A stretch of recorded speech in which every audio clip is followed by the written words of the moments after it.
Listen!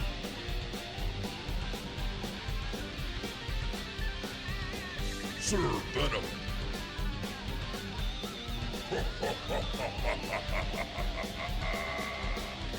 All right. I'll have to play different Waterdeep. music then. The City of Splendors. Family, friends, connections, and opportunities always seem to drag you back to the city known as Crown of the North. If the Jewel of the North, Neverwinter, is your home base, Waterdeep is a home away from home for what it offers. For some, such as Axel, it always was home. And since returning, you've spoken with Lord Kensington about the recent spate of the murders. You slowly brought him around to the idea he should be afraid. You also decided that it was appropriate to cruise some bars with two purposes in mind. The first, to find out more information about the assassinations of the Masked Lords, and the second, to see if any of them were for sale. It was at one of these taverns, however, that you received an emergency message from Tenora Hadare that there were intruders back at the Blackstaff's tower. None other than Sir Venom valiantly fended off two different creatures simultaneously until Riku was able to directly teleport you back outside of the Blackstaff's tower, upon which you entered into a fracas. Vincent, on the first floor, with what appeared to be a devilish figure recognized by several of the Mass Lords, and the rest of you upstairs, first on the 7th floor, then down through the 6th, 5th, 4th, and 3rd floors, until eventually dispatching the devilish figure or one of the other creatures, with the other disappearing before your very eyes, Riku. You are still hasted. You are... Let me see if I can find this specific combat, just to make sure I have it correctly. Yep. All right. You find yourselves in turn order still, beginning with Sir Venom. What would you like to do?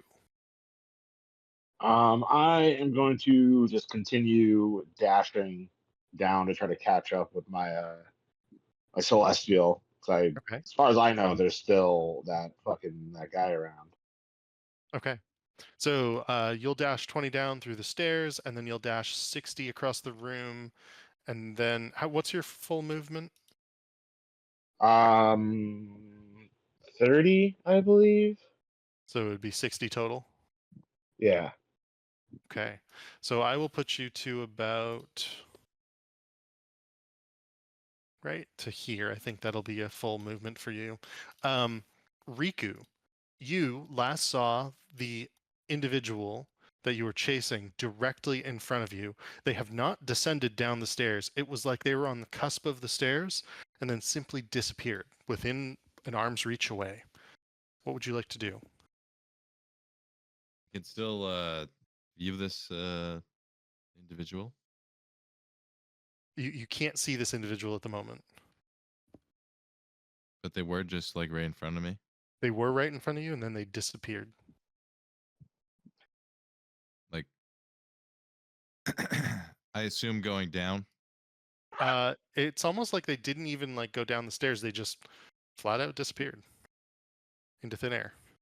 Well, this whole time we've been going down, right? So Yes. Riku is going to continue down. Okay. Let me just make a check for something.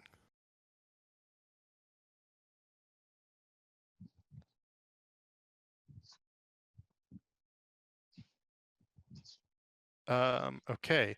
And can you just give me like you're hasted, you're super fast. Can you just roll me a dexterity check at advantage? I can do that. Let's see. Dex.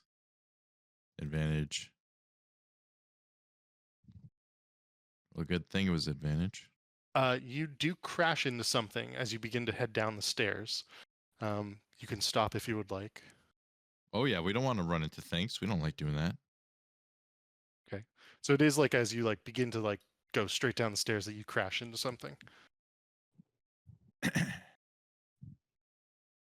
Crashed into something, like blocking my way completely. Not blocking your way completely. You can get by them if you so wish, but it does seem that there was something there that is not visible. An invisible object blocking my way. Interesting. I don't like that. Don't like that one I bit. wonder if it's the same general size and shape as the thing that you were fighting that just turned invisible or just disappeared. Hmm. You should probably cast Fireball just to be safe. You know, there's a lot of things I could do to try to, quotation fingers, be safe, but I don't think that is one of them. But what I will do is, I will at least do I get the sense that I could move past this potentially You can, if this you so object wish. in front of me. Yeah. Well, I think we're gonna do that. Okay. So you're And going we're to go down the stairs further? just in front of this entity, we'll call it, that I sense, and then Okay. kind of impede its path. we're Ah, gonna we're gonna get in front of it, and then we're gonna sort of take our sword and just like put the sword in its path. all right. So I'm it's going to like put you. if it wants to go past me, it's got to run into my sword. Is what I'm gonna try to do. Okay. So let's say that you hold your action then, and you're prepared to attack or grapple or something. Is there something specific Oh, like that? yes, if I get the idea that whatever I am running by is hostile and it's going to impede, my progress, and I need to basically counter its actions, then if I s- if some basically if something appears in front of me and is hostile, I'm going to swing at it. Is the way this is going to work out. Done. Okay. And I'm impeding its path is what I'm trying to do to Yeah. my best ability. Is that your full turn? Yup. All right. Vincent, what would you like to do? You have dispatched the devilish figure, her burned away into sort of infernal ash. Um, the guards who were quaking in their boots are no longer frightened. You do see a few of the mass lords prone on the ground, having been knocked so, but there's no hostile enemies in sight. All right, then I'm gonna continue up the stairs and be like, you guys hang tight. I gotta see if anyone else is upstairs. See where my Okay. buddies are, and I'm gonna head Um, upstairs. so it's 40 feet to get over into the archway of 2. Well, I've If you got wish to dash. oh yeah. Wait. Is it am I messed up somehow? Right here? No, I'm just looking at my player sheet, and it says that I have a walking speed of 10 feet. I'm trying to figure out why. Oh, let me see. Sound Am good. I encumbered or am I I wonder if you're encumbered. Yeah. exhausted? You shouldn't have any levels of exhaustion at this point if you do. Is it the gold that I put in my Oh, inventory? no, I think it has something to do with uh maybe your lycanthropy.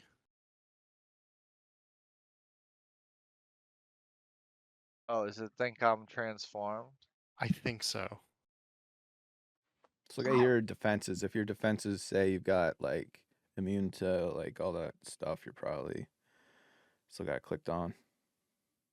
Yeah. Oh, that's exactly right. Let me see if I can take that back somehow or like turn it off.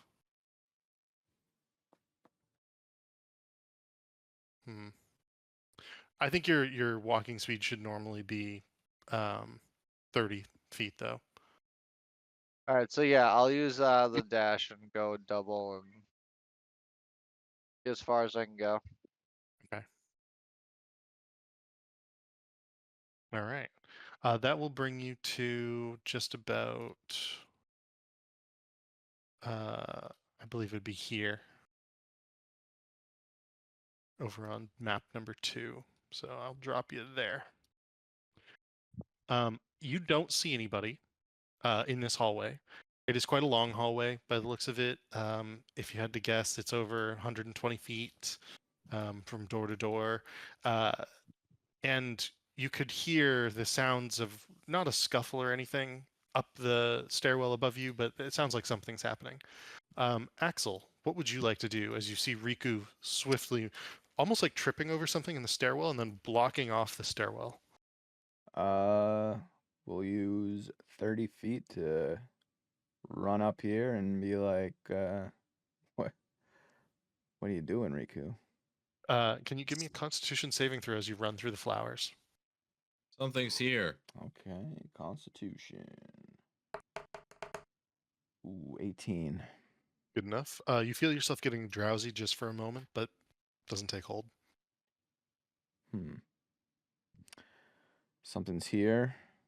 Okay. That's right. Just gonna go forward. As you do so, make an investigation check. Investigation. 19. Oh, that's pretty good, actually. And let me just make.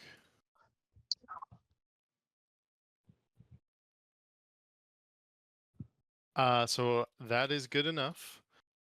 You can tell that there is a figure in that space, and I won't put you in that space. You can tell that they're like hiding up against the wall, sort of on the north side, like trying to pin themselves up against the wall in this area. Okay. So I can't see them, Correct. but can I grab them? Yes, you can. Oh, yeah. Yeah, we're grabbing them. Funny how that works. Shit, what do I roll for this? Let's see the rolls, baby. What happened to my athletics? So yeah, I check? rolled a 13. Can you do against the 13? Oh, you have a plus 13. Yeah, it's supposed to be a plus 17. I'm trying to figure out why. I mean, I don't. Where did Happy. Yeah, I mean, it's Boy, what I'll what's figure it the out. issue? What's the issue here? I'll figure it out. I'm missing like. Am I not wearing? You might have had the belt taken off at one point just because you were in the anti-magic zone. Oh, true. But nonetheless, you are able to grab onto an invisible figure in this space. I will actually drop their invisibility at this point in time. Now that you've found them, just attempting to get out, I'm going to call like an attack basically for them. You do now have this creature in your grasp if you so wish. All right. So first attack was to grapple him. So second attack is stab him, I guess, with the talon. Oh, okay. Yeah. Here, lad, you Recklessly. fucked up. Just recklessly. 28. Yep. That is a hit. It's a 19. Wait, is a 19 mean anything? It might actually. Yeah, this guy get these goddamn numbers off my screen so I can actually read it. But it says something about roll a 19. Clear. That might Ooh, be I can clear 'em. the poison. All right. When you creature with this weapon and roll a 19 or 20, the creature must make a DC 15 Constitution saving throw. So you gotta make a DC con save. Okay. Oh, I failed. Okay. So I assume is this damage on top of the regular damage, right? Yeah. Yeah. Okay, so this is the regular This is Omega regular daggers. damage. Yeah. Okay, so This is good 6, stuff. and then I roll 66. That's nice. And that's not even your sneak attack. Yeah. No. This is just poison. 15. That's Ooh, and then bunch sneak, of ones. yeah, sneak Well- attack. 66. That's like halfway. That's what you're expecting. 15. So 15 plus 15 plus You're 6. hitting the 36. median numbers here, more or less. Yeah. Okay. And that is the end of my turn, I think. Sorry, wait. Was that poison damage? What type It of was damage was that? It was something extra. 66 necrotic. Ah, okay. Never mind. Still good though. Fully effective. It's- Did you say that was the end of your turn or? Yes. Okay. It will be this creature's turn. They will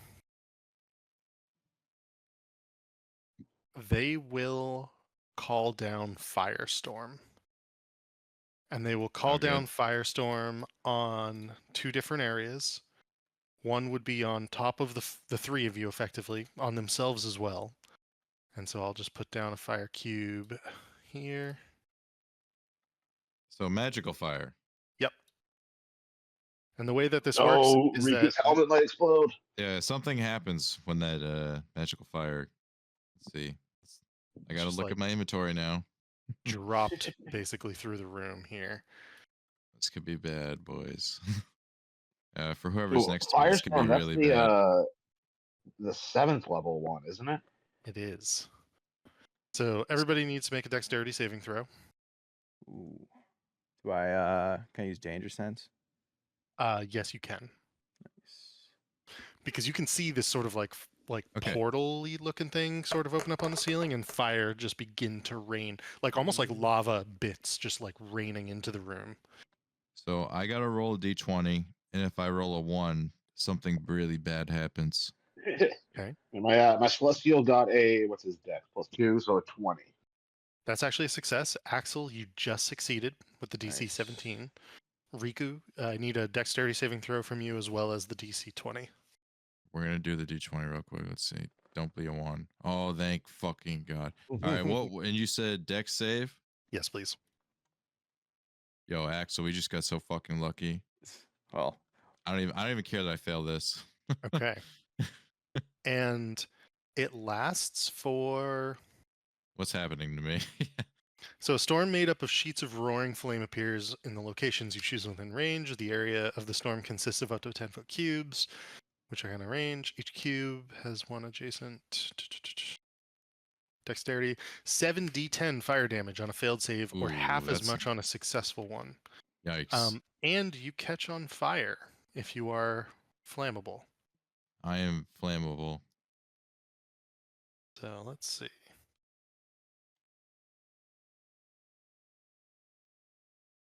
I'm all on big money. I will stop, drop, and roll. I have resistance to fire damage because of my That's helmet. pretty good. All right, exactly So- half. What's that? 18? Yes. Oh, that's a bummer. They failed as well, so they're going to take the 35 points of damage from it. And the fire will rain down across you all.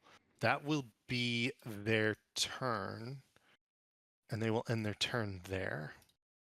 Do I have to stop, drop, and roll, or do I not have to because I'm like resistant? You are, if you're resistant, then you're not flammable, I would say. Okay. Although Axel, you will be flammable, so you'll have to deal with that next turn. The entire area is also on fire in that space. Sir Venom, what would you like to do? Okay. I guess Sir Venom himself would continue his way down. Or unless did I get to a room with a window yet? There are windows in this room. All right, I'm gonna try to jump through one. Okay. It looks like 20 feet to jump through a window, and I need a strength check, please. Going out the window. Oh, nat 20. Okay, this time you have no issues breaking your way through the window. You I go burst out backflip into through it. midair on the side of the tower and you begin to fall. Yeah, I'll spread my wings and like fly down to the like I guess the first floor, And I and will then rule it so that most of your falling is done by the time that you like hit the first floor. So like you catch yourself with your wings. Say it's like falling 50 feet a second, Yeah, exactly. whatever your movement is. So I'm going to just put you outside of the first floor at this point with your dash action. okay, that works for him. Okay. And then my celestial. He did take 60 or 35 points of damage. Oh, okay. So I can. Yeah, it's probably easier for anyone besides me to type. All good. All right, let's see. I have this thing pulled up on one of my 4 little screens.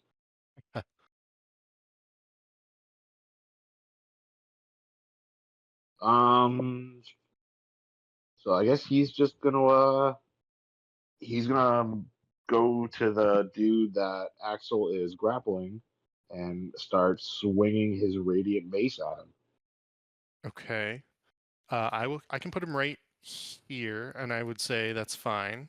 Can you give me a Constitution saving throw at disadvantage, and then a Dexterity saving throw as well? It's a Okay, lot so of let's fire. see. Con. Yeah. And the con is actually for something else, not fire. So 11 for 14 for the con save. Can he fall asleep? Does he have any immunities to sleep? He's immune to charmed and frightened. But he Okay. would have to keep his like speed up. He would have flown. So I don't know if that Uh, makes any difference with the flowers. not in this instance, because he's basically flying through like a cloud of magical flower dust that's being ignited and vaporized into the air. So so, he's so I guess even if he basically, had like gone around, it wouldn't have mattered. yeah, and that's what Axel had to go through that last round too. He does fall asleep in midair, so he'll fall to the ground, and then the dexterity save is going to actually be at disadvantage. All right, so let's see. He's a +2 for dexterity, so a 9. Okay, yeah, he is now prone. He wakes up, he does hit the ground, and he uh, is awake again, but he is going to take a bit of fire damage from the whole thing, and he will be prone. Let me just roll the fire damage. So that would be 9 points of fire damage that I'll toss onto him. So he's at 33 health. Would that have taken up all my movement? Yeah, that would take up, that actually like burns your movement and action. So he'll start there next turn. Okay. And Um, then I believe that yeah, that's it for me. Okay. Riku, what are you doing? My turn. It is. There is still fire all around you. You yourself are not on fire. But depending on what you do, you might get involved in fire in this space. I don't like fire, especially And it when is- it's like on me or around me. I don't Damn, like that. Don't let your sword hear that. So I assume the culprit of this fire went down, right? No, he's being grabbed by. He's being held by Axel at this point, and you can see him. Riku, 0 awareness. Stabs the man being held by Axel. We're gonna do that. Yeah, this is. And do I get advantage on that? You do get advantage. Okay. It's We're old gonna school. stab Don't this stab through motherfucker. him and stab Axel. No, we're not doing that. We're gonna stab this motherfucker at advantage. All right, hold on. Why is it not letting me roll advantage here?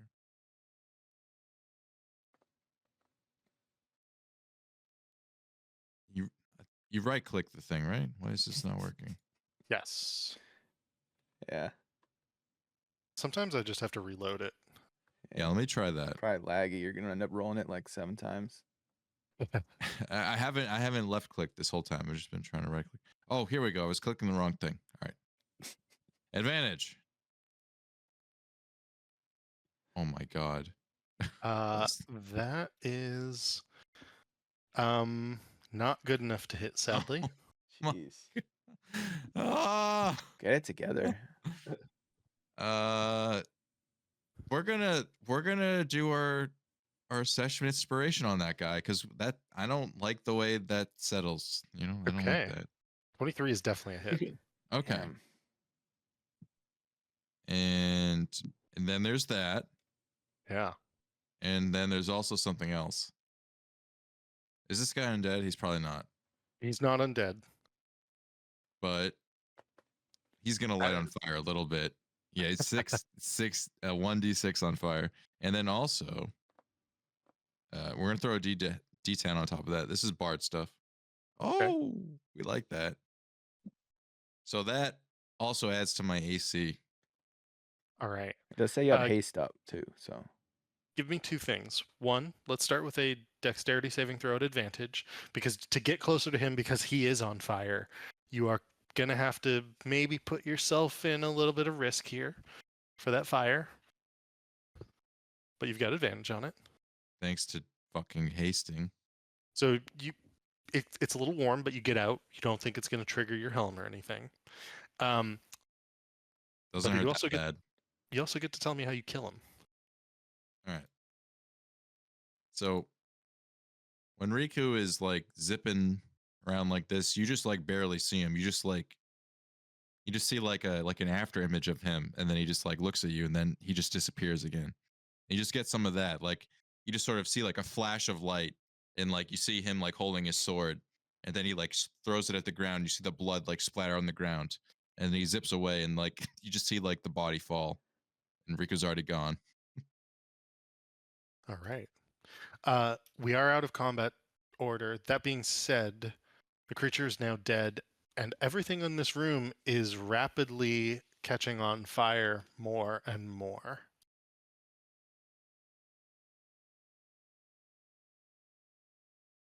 What would you guys like to do? Well, Riku's just gonna like proceed downstairs like while he's hasted and just make it there as quickly as possible. All right. Okay. Try to find anything on the way.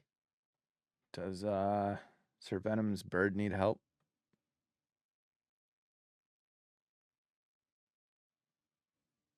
I don't know. Sir Venom, do you want your Celestial to try to make it out of here? Yeah, he'd probably try to, because he doesn't know if there's any more baddies left, so he would try to get up and get out of the room on fire. Okay. He is going to take 9 more points of damage. Go ahead and give me a Constitution saving throw, and then Should he? Can I have him like hold his breath now that he knows that the flowers are sleepy time flowers? He can try. Yeah, so he would You try don't to have hold his control breath. water, I assume. He doesn't, but Sir Venom does.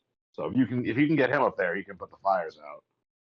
But he's on the first floor. He doesn't even know about the fires. One thing at a time. Riku's making his way down. And Riku, if you want to put yourself wherever you Yeah. be out of it, go for it. Axel, I just do need a dexterity saving throw just to make sure that like you can get out of the fire without any issue. And Riku is like the Flash proceeding to the bottom floor, and like he's gonna stop if he sees something like that seems out of place on the way. But if not, he's like the Flash to the bottom. Gotcha. Axel, you do take 3 points of fire damage. I evade it. Think again, DM. Yeah. No, the So when that guy died, is his body still there? Or did he like poof into like another dimension? He poofed into another dimension. All right. Just like the other ones. Okay. And you can get your Celestial out of there. It will be pretty low on hit points, Sir Venom. It's going to take another 7 fire damage by the time it can get out, I would say. I mean, that's fine. I mean, out of game, I know we're most like, or it seems like we're out of combat. So he would end up just getting dismissed, but he doesn't. Yeah, and we are mostly out of combat at this point. Vincent, you do see like a blur that you slightly recognize as Riku zip right by and head downstairs. Riku! And you see Axel like running towards you. Hey, Still, hey, what's going on downstairs? I found everybody. Okay. Yeah, like Uh, Axel's and not I- far behind Riku. Yeah, but I actually had to stopped kill to it. interact with my teammates instead of just run I by had to them. fight a devil down there. The devil? Yeah, I think he's gone though. Okay. Well, I'd like to hear more about Uh, this. We should regroup. Yeah, come downstairs. Let's go. Riku, as you hit the bottom, you make it all the way down to the first floor, around everyone, and the haste wears off. It's funny because you're like moving really quickly, and then like you sort of like slip and skid across the floor in front of the Black Staff and others. Well, And we at got this down point, Sir there. Venom, you can burst into the room. Riku shrugs and just clicks his heels. Would They would don't anyone work. have told? Well, I'm Well, just I like guess trying to turn him off, Ah, gotcha. and I'm assuming like the Celestial at least would have told Sir Venom about the fire because he knows about his water bending properties. So Sir Venom would rush up to cast and create water to put out the fire. Okay. How big of a spell is that? Um, let's see. He's got some options with that spell. Water falls as rain in a 30-foot cube, extinguishing exposed flames in the area. Control water? Create or destroy water. Okay. Cleric special. They're Yeah, that's a firemen. pretty good one. I'm gonna say you will have to cast it probably about 5 or 6 times to put out the fire if you'd like. Or how much area do I need? Like Quite a how bit. big of a cube? I would say that you need. Let me measure this for you. You need like a 55 by 55 area cube for that. Okay. So let's see. So at first level, it's 30 foot. Second, it would be 35, 40, 45, 50, 55. I don't have any 6th level slots left. I guess we'll do it once at 5th level and then another 1st level to get whatever's left. Yeah, that'll give you everything that you need, and it does take you a minute, but you do extinguish all of the fire. You also happen to probably end up drowning quite a few plants, but considering how singed they were and that they were in danger of being burned alive, you think you've done pretty well here. So Venom turns into a fire hydrant. Oh yeah, I don't have any plant spells, so the plants are out of luck. Okay. And then I'd go back down to rejoin everyone else. Gotcha. And as you do so, you can see everyone standing up, dusting themselves off. You do Ooh, see. actually, would that evil guy would he have left like blood behind? I know You you said he can like disappeared, but can I like get like a blood sample from him? look around for one. That's what I would like to do. Yes. After you become a fire hydrant, you see Riku give you a nod, like he acknowledges your power. he Like a rarely does mighty this. fire hydrant. But for this particular situation, he's like, "Wow, that's unique." You get the nod. Damn, Riku's in rare form tonight. Yep. Would I have to Vincent's gonna roll look like at investigation or something to find the blood sample? Yeah. Yep. And Vincent, what are you doing? I was gonna call out Alistair and Kensington. Whichever one had to deal with the devil that I dispatched. Oh, Tell the when group to tell the Yeah. group like what's Did going on. You're right that he did like gesture towards someone particular. I think You're right did about that. Vincent hear Alistair say that he killed him? Yes. So Alistair knows And- something. Yeah, But only Vincent heard I'd that. look at Alice. I'd look at Al. I Yeah. know, but that's what I'm saying. He'd look at Alistair to have him tell the group like what's going on. And The devil Alistair that would just- look around. Sir Venom, you don't actually find any blood. You do find you find something that is interesting. You find footprints that sort of mar the ground where someone walked, as if the ground was being burned. Vincent, upon calling out Alistair, he sort of looks around and he goes, back me up on this one. We killed Victoro Castellanter. Oh, I don't know, 25 years back. Bastard of a cultist. He was a devotee of Asmodeus.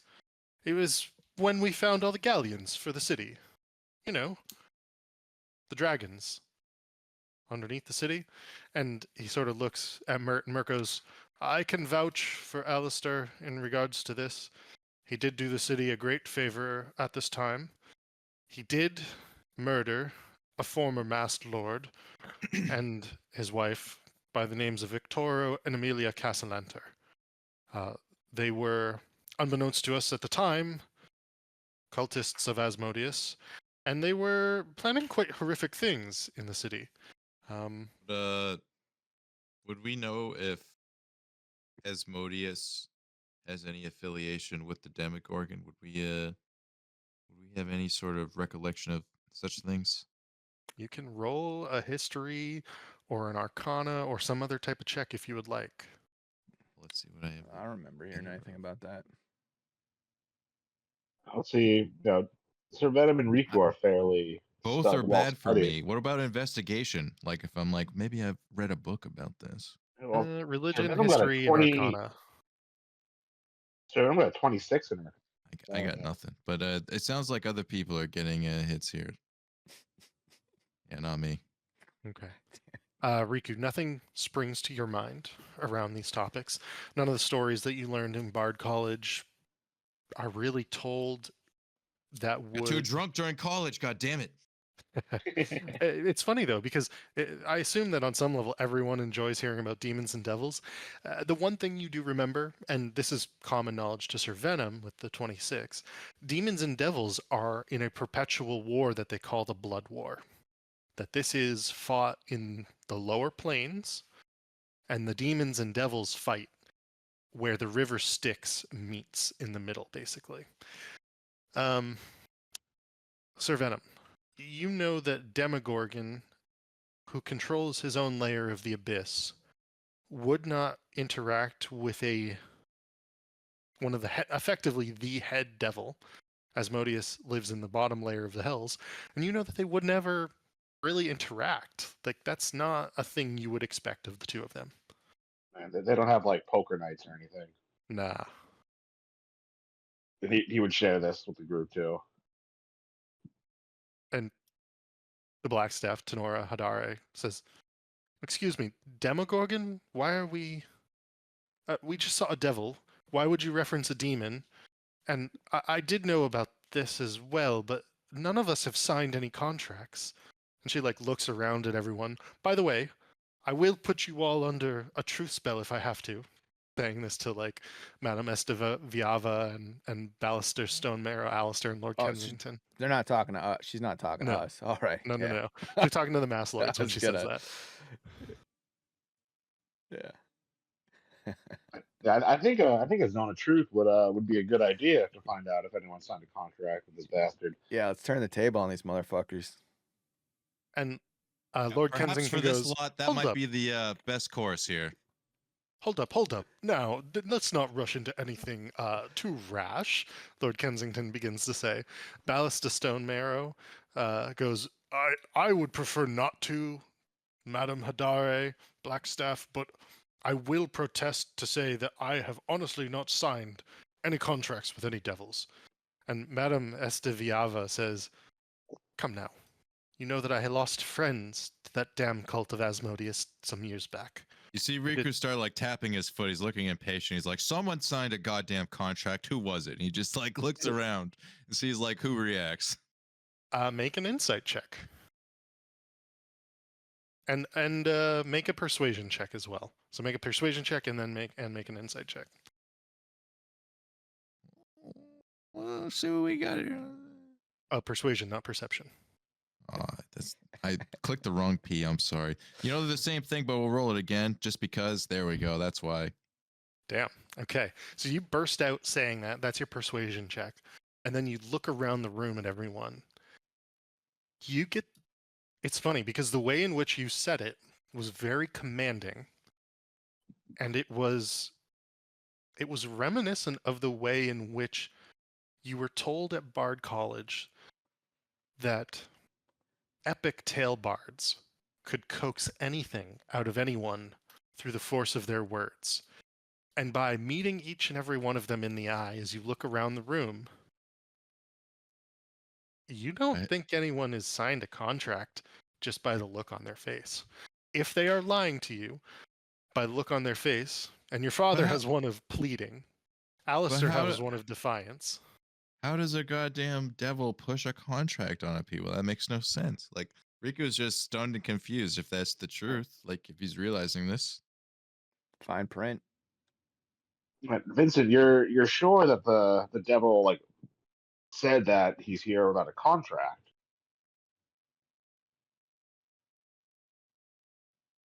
What happened? Like, Riku Vincent, says. I How mean, powerful is this he was the only guy? one there. He was just here. Look, But Riku's just confused if there's no contract. Like, why? How does he have I power mean- over these people? Like, isn't that their whole thing? contract or no contract, this all happens. Oh, I lost my token in the fog. But the pretense is that they had a deal. That's why devils are even ever involved. Typically, is like that's why Riku's confused. So Tenora Hadare pipes up and she says, I agree with you, Riku. He did say that he was here to collect, that we had broken our word and our contract, and I frankly don't fully understand. I've not signed any contracts. She looks concerned, I think is the easy way to put it. She seems as if something is like heavily amiss here. I feel like when Riku like senses, this deep sense that like he's like confused, he's gonna pull out the fucking true sight glasses and just kind of look at people and see if he sees something out of place. Okay, make a perception check.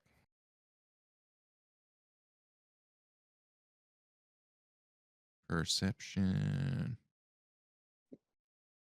All right. Two things. What you see is what you get, and what you see is what you get because of the anti-magic field here. Forgot about that whole thing. So the glasses, you try to activate them, you think they're working for a moment, but then they don't work. That being said, you notice a few different things about folks. Even though Madame It's like Esteviava, the smallest glimpse, and then they're just gone. even though Madame Esteviava looks like a simple clothed individual, the clothes she's wearing are finely tailored, too nice to be an average barkeep. Ballast to stone marrow, you suspect, I don't know, his eyes are a bit more bloodshot than anyone else's.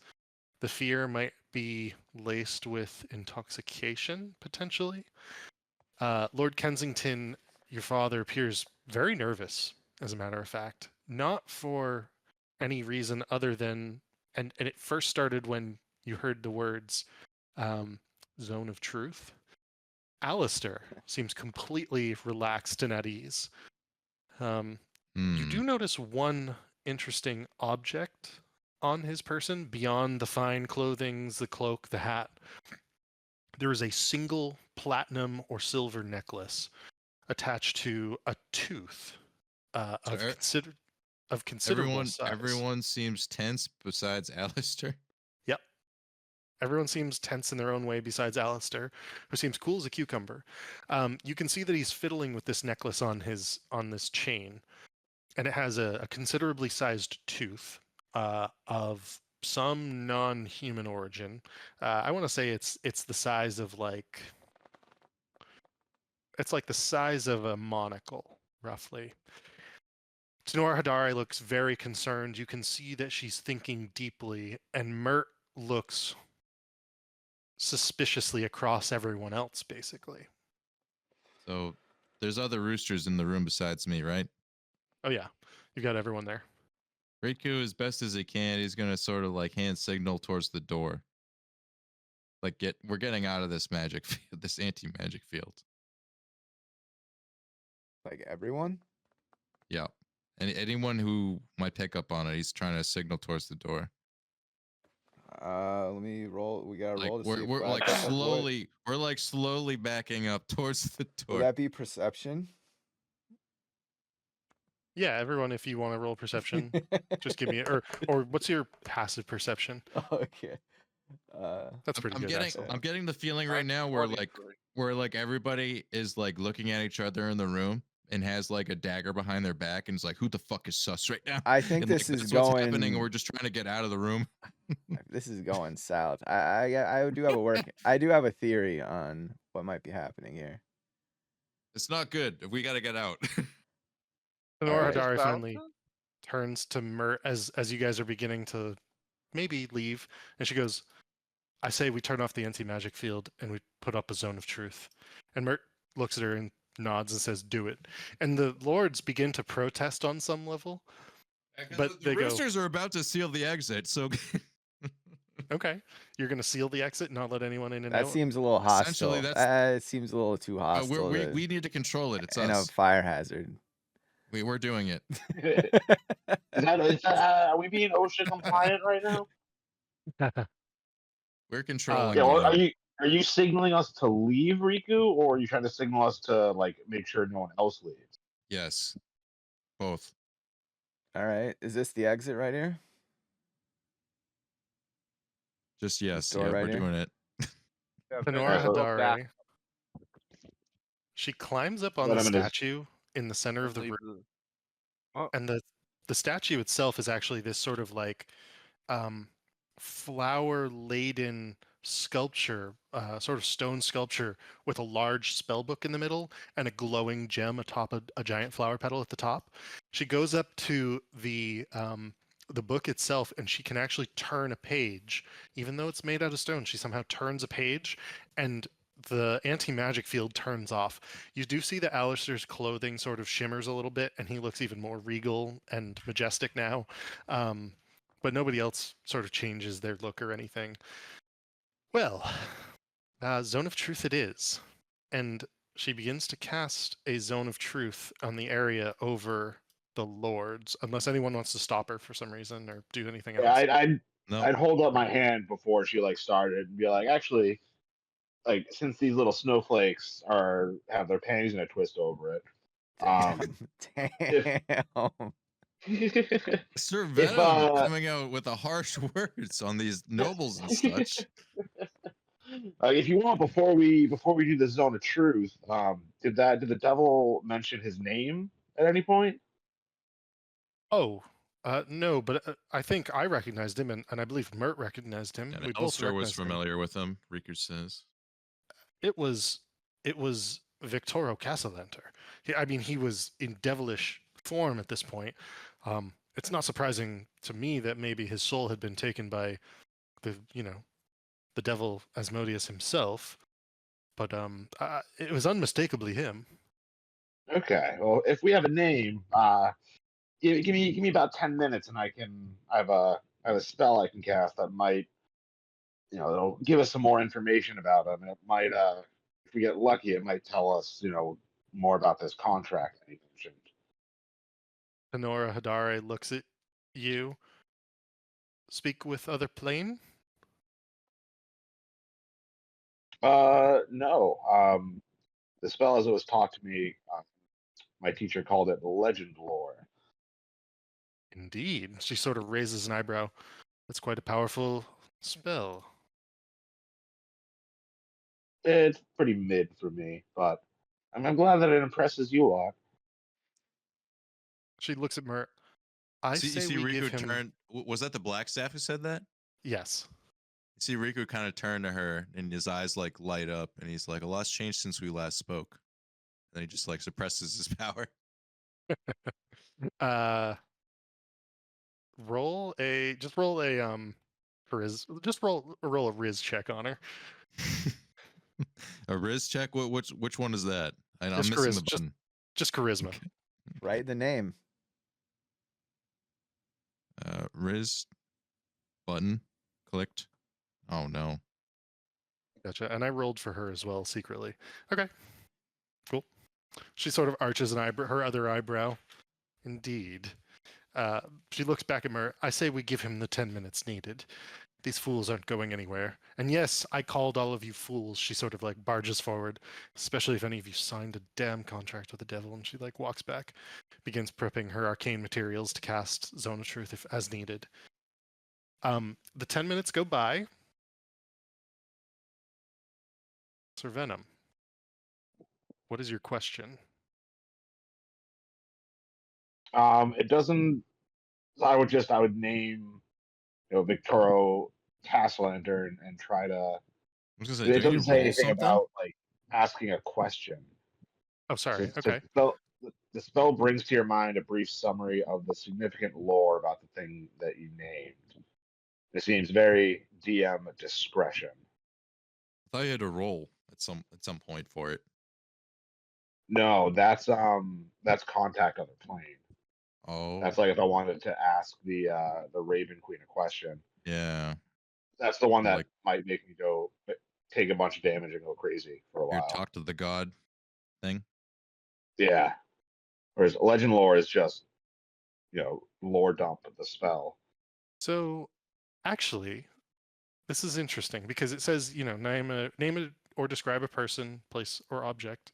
The spell brings a brief summary of significant lore about the thing you named. Current tales, forgotten stories, or secret lore that has never been widely known. Blah, blah, blah. The more information you already have about the thing, the more precise and detailed the information you receive is. So go ahead and just like think about the things you know about Victoro Wow. Castellanter for a moment. And even though it's at DM discretion, I'll be able to give you quite a bit because you've just learned some of his history even before casting the spell. That last bit is pretty unique. That the more you know, the more you get. Wow. Yeah, that's like Well, we changes we know the he was tide like here. a devil worshiper. His wife, who was taken down by Alistair and Lord Kensington. Was that the party that we used? Nope. No, it was That the would've water. been The water Prestige deep. Worldwide. Yeah. Yeah, I forget which party we had that took down the Castellanters. You had Victor Volknar. Zeusnu Featherbottom. Yeah. Was your character. Zeusnu. Yeah. Yeah, so I guess Sir Venom would only know as much as like Alistair, Lord Kensington, the rest of the lords would have told him like beforehand during that conversation. 'Cause I don't think there's any way he would have. Okay. Then what I will say is that you receive the following. And this is going to be current or recent tales in particular. And this might be something that you picked up. Might be something that you could have picked up in other places. Maybe one or two things you couldn't have picked up other places. Victoro Castellanter was swiftly brought to the 9th layer of hell to serve Asmodeus amongst his court, as was promised under the original contract he signed with his lord. During this time, he consistently proved himself as a cunning and knowing political operative in the court, and consistently impressed Asmodeus and other higher-ranking devils. His wife did the same, and together they have risen hand in hand through the machinations of the devilish court to assist Asmodeus in whatever he needs. They are not necessarily his individual harbingers of doom, or worse, but they are pretty high-ranking officials at this point in time. You know that everything the folks here have said about him was true. Nobody lied about who he was in that regard. You do know as well about the most recent thing that just happened.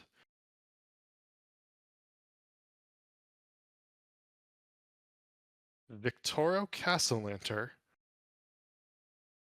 believes he was given a task by Asmodeus, but he just acted in error.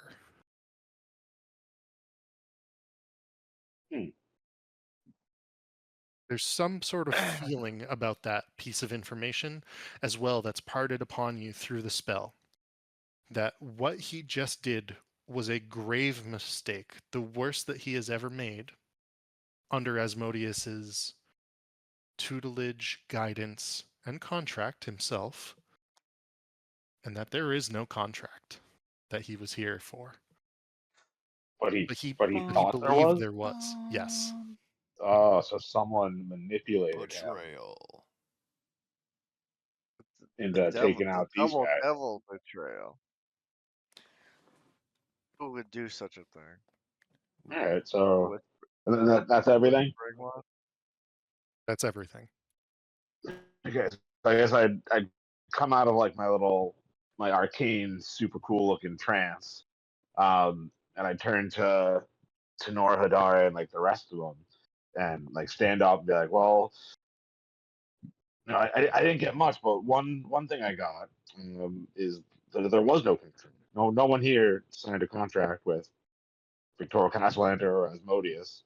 As far as the spell told me, he thought there was a contract, but I got the sense that someone or something may have manipulated him and been the architect of his recent actions, taking out the Men's Lords. There's someone else behind him pulling the strings that is Asmodeus.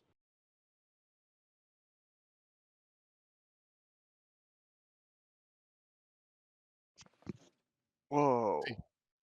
You see Mert sort of step back and look at Tenora Hadare. Is that how that spell works? And she goes, he clearly cast it correctly so far as I understand. And I do believe that if what he says is true. She looks shaken. Lord Kensington sort of sits down against the statue, wipes the sweat from his brow. Oh God, I thought for a moment we were all fucked. Then is Mert like a wizard type too? He is not. Okay, well either way, I'd go because Legend Lore is one of the ones that is out of like my arcane spell book, so I'd show the spell to Nor Hadari to like confirm that. Yeah, she It's legit. gives it a look through after a minute or two. I see no issues here. I believe you. I feel like we need a sidebar.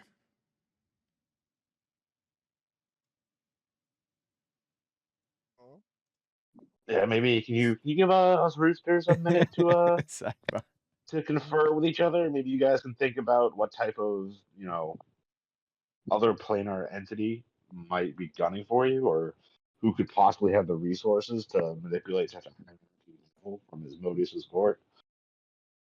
They're willing to give you the other side of the room if you so wish. Yeah, we just need like 5 minutes. The guards are Maybe dragging out let's the make dead it. bodies. All right. I'll fill in. I'll fill Sir Venom in on what I'm thinking here. I'm thinking what we just witnessed here has to do with the chaos going on in the north and the south. Like, because what happened here basically caused Waterdeep to close their doors and they couldn't respond to the goblin raids and the drow raids in the north. And then in the south, they got their whole thing going on where apparently there's... See, Riku kind of hush you and like put his hand over your mouth and then look to Sir Venom and then like tap his head and then like look to everyone else.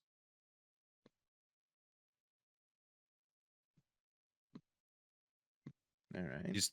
He's trying to get you to put up your spell where we can mentally link. Ah, okay. Yeah, just say that.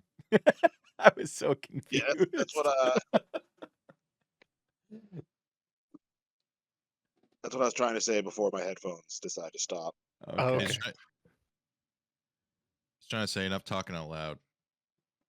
Axel, Trying to what's be your discreet here. intelligence modifier again? Intelligence, 0. Big fat 0. Goose egg. Nada. Perfectly in character. Yeah. Actually, your wisdom's pretty damn. Your stats are you're stacked. Eh. There he goes. Oh, So, all insulted right. him. So, can we just say that? Okay. So, Sir Venom does his thing, and then now we can talk. Or Yeah. All right. I think that's fine. so we got all this. It would take 11 minutes for me to cast the spell. That's fine. They'll give you the time. Yeah. They're not Okay. going anywhere. Yeah. We all just powwow in the corner here. So we got this craziness going on in the north, and in the south, if I remember correctly, what's happening is there's the city El Terrell, and the people are acting strange, and they're growing like funguses and mushroom type things on their face. And what do we know Mushrooms. about mushrooms? We know it's game over for them, Mushroom Riku people. says. Well, what we know is something had to do. Remember, because we've seen I'm pretty sure we've seen Asmodeus before, right? We saw him during with the pirate people, the portal. Maybe. You did don't not think see so. Asmodeus, just for clarification. You saw his second in command, Oh, okay, Grazit. okay. And he was a bitch. But I mean, like those mushrooms, those have got to be from that weird amulet thing. But yeah, just the mushrooms from that. Yeah, it's like I feel like those two events are Just connected. like some scratching on his arm, remembering. So, Scratching your arm. and Ayuz has been a pain in the ass this whole time. He's probably doing his bidding or the Demogorgons, one or the other. And Asmodeus and the Demogorgon fucking with us the whole time. Yeah, so I think we should see what they know about what's going on, and we try to link these events. And also, now that the threat to them is done, and they can open up the borders, we should get them to assemble like an army. Get the numbers up, because we've got, I think, Yartar. Is that the one? Yartar. Yeah. We found out that's gonna fall in like 10 days. So, yeah, we're on the clock with that. It feels like all roads point towards war, and we need an army. Yeah. Riku So, agrees. Riku. Whether he wants it or not, he agrees Riku. that this seems to be our path. Unfortunately, Riku. yes. I'm gonna need you to take over Waterdeep. What? You're gonna convince What these capacity? people. What capacity? You're gonna convince these people that we're in charge now. Your shrugs, are we not already? Yeah, but you're gonna be we're putting our foot down. You're gonna be like, we're in charge now, and Oh. You see him look at you like in the eyes. He's like, officially. Yeah, we're the saviors of the Sword Coast. Here to, free these people from the chaos. And there's a catch, and the catch is we're in charge. You see Well, then Riku you sort gotta- of adjust all his those stuff. clothing. He's like, luckily for us, my dad's already planted his flag there, so I think we're already good. Like he seems is just like chipper. He's like, yeah, I think this is already all set. Yeah. Business, And so already taken care of. And then because then they didn't sign the contract though. That would have made this easier if they had signed the contract, and then we could be like, look, you fucked up. But I wonder what that's all about. Maybe who convinced that Victoro guy to come here and do this? Riku's Yeah, like, who's got like you the know kind what? of I'll power just that ask my dad convinces what's the going on. high We'll rank- get this all figured out. Is what he's gonna say. Nothing to worry about, boys. What did you say, Sir Venom? So, like, who could have had like enough, power or influence to manipulate such a high-ranking devil in that way?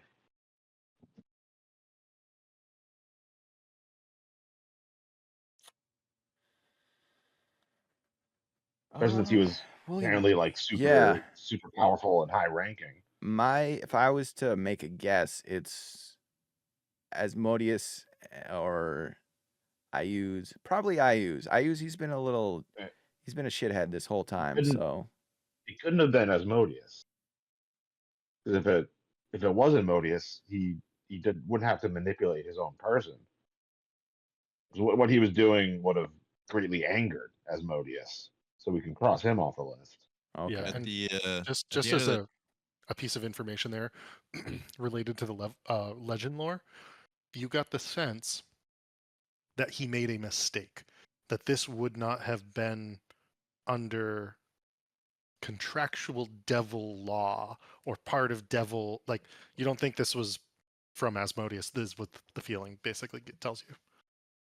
Hmm.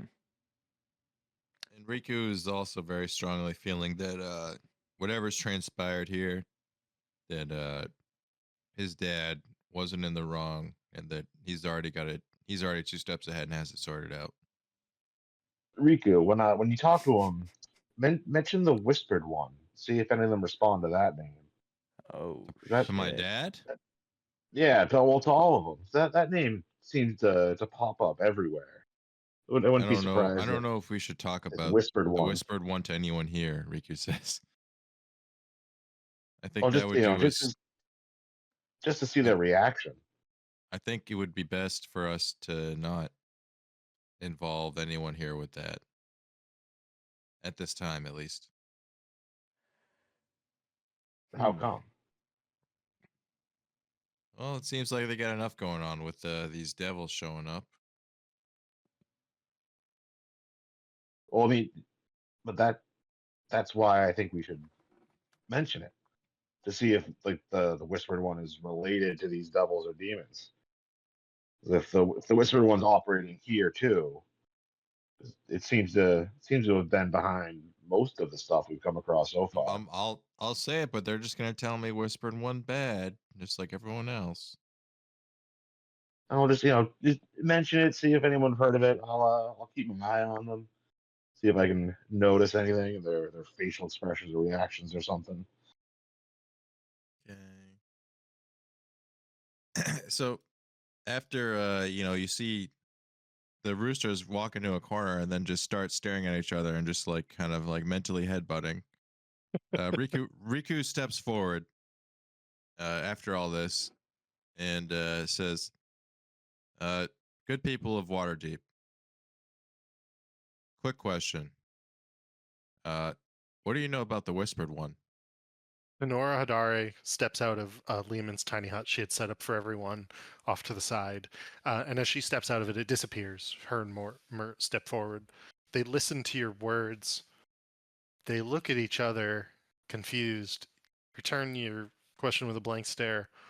The Whispered One? Honora Hadare says.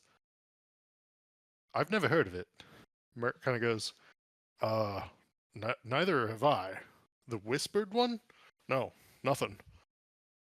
Everyone else around the room, and you can make an insight check or anything if you'd like, they appear confused at a glance.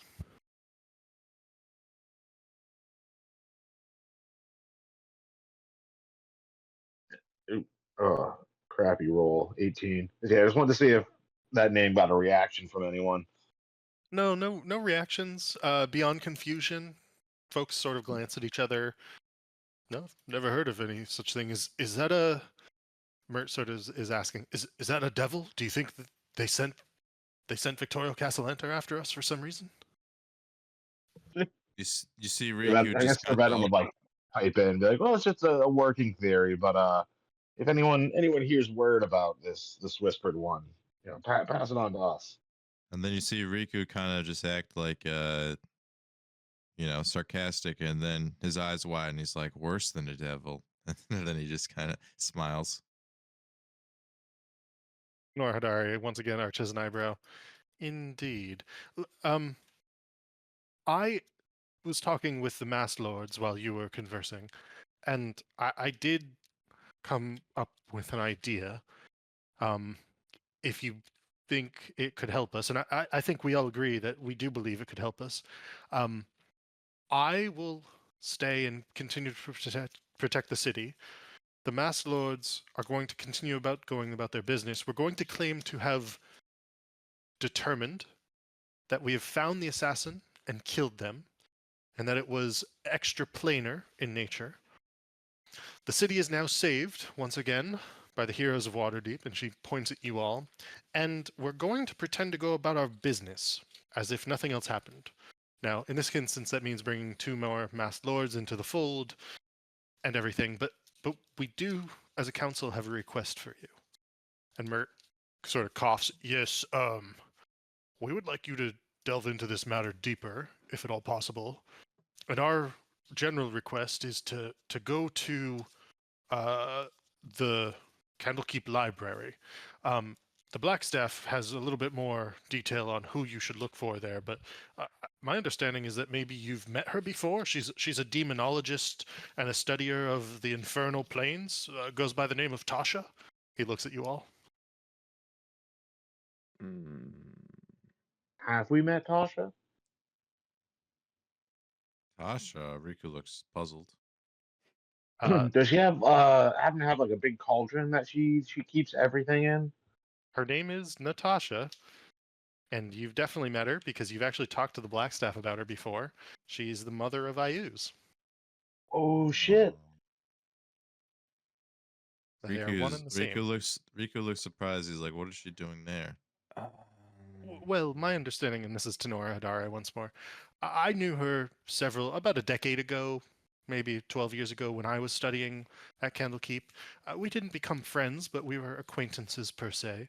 I understood that she was quite the expert on demonology and all matters infernal. Oh, expert. Is that what they're calling it these days, huh? Kind of like elbows Axel next to You him. see Riku Yeah. kind of just like, roll his eyes. She's something, all right. I don't know. It sounds like you guys know less about what's going on than we do. Why? What do you mean? She looks at you confused. Look. All right. Do you know at all what's going on the Sword Coast, or have you just had your head in the sand? No. You hear Riku say sand. Yeah. We know exactly what was happening on the Sword Coast. She actually looks a bit affronted at this. The Silvery Moon is under siege, or, well, it's under attack by raiding bands of drow. Yartar is under siege by a goblin horde. Something's then you hear happening down in Riku Elturel. Riku smiles and says, "I like the sand." Yeah. He sounds like you know a bit. And so you know this Tasha? Well, I knew her about a decade or more ago when we were studying together. When was the last time you saw her? Again, about a decade or so ago. But she's the foremost demonologist. I mean, all of the other keepers at the library spoke so highly of her. So all this chaos is going on the Sword Coast, and you want us to go all the way down to Candlekeep to talk to some lady who, she probably isn't there. The Dream Invader. Yeah, I have a hunch she's not going to be there. She's going to invade our dreams again, Riku says. Well, he invaded your dreams. Yeah, she's a bitch. Oh. Wait, didn't we end up liking her in the end? Yeah. Yeah, we had a complicated relationship. In the end, she was kind of a friend. Riku shrugs. Do you guys not remember what happened to her? Did we banish her or something? Oh, yeah, I do now. Yeah. Yeah, it's well, let me ask, have you ever met her husband or her son? Oh, that's right. Yes, as a matter of fact. She's in a bit of a predicament. That's right, Riku says. Why? What happened to Remeros and Ayuz? Well, Remeros actually turned out to be, and then he would say the name that I don't personally remember. Grazit? That was kind of his name was Razik. Some sort of demon lord, Riku says. Yeah, kind of she sort of takes a step back. Grazit? Yo. And then Ayuz is the one who brought the evil mushroom baby, who's actually, and then the name of not Groomsh. That's a different god, right? Yeah. And she goes, evil mushroom baby? Whoa. Yeah. Yeah, A lot of the Surveillance bad like stuff snapped we've his been fingers. talking What, about has what, been what was the name all of because of that them. evil mushroom god? Are you? Evil And she mushroom sort of demon something? she sort of steps forward. Are you referring to Zugdmoy? Yes, Yup. yeah, that's the one. That's the one that's terrorizing the city that we were just talking about, right? And she holds up a hand and she goes, Probably. Hold up. You're saying Zugdmoy currently is terrorizing and has control of Elturel and the countryside of Eltergard. That Grazit took the foremost knowledgeable individual about demonology and the infernal planes somewhere with him because he was secretly her husband in disguise? Yep. I feel like we More or should. less. well, Yeah, I see- feel like we yeah, should have it seems told like you she about this when we got back from that mission. she did have some type of spell keeping him under control, but in the end, it ended You up see Riku failing. shrug and say, "Why is that bad?" And the Black Steph sort of almost goes to say yes, and then she goes, well, the thing about Zugdmoy and Elturel, well, that sounds awful. Taking Natasha wherever Grazit took her, I assume that's very bad for her, and maybe it's bad for us, but I don't actually know for certain, so I won't say yes. But yeah, the thing about Zugdmoy, I'm sorry, why you think Zugdmoy is here on the material plane? Oh yeah, big time. And I'd walk her through the like what happened with the pillar and that crazy the skull amulet, and I use like taking the mushroom baby and teleporting away, and that crazy amulet like growing mushrooms all over my arm, and Axel almost had to cut it off, Oh yeah. but we ended up like throwing it through some portal into Hawk Moon or Hawk something Greyhawk. Greyhawk. Yeah. It was our trash universe. Greyhawk, you threw an amulet of Zugdmoy into the countryside of garbage. Greyhawk? Yeah, the garbage can. Yeah, Yep. Oh, it was either that or gods. let the mushrooms take Better over better there than everything. here. Am I right? Riku's like, he looks confused. He's like, what's wrong? She kind of looks at you and she goes, on some level, I can't argue, but the material planes are all connected on some level. And I do have a contact in Greyhawk who goes by the name of Mordenkainen. Oh yeah, check in on them. See how they're doing. Oh, gods.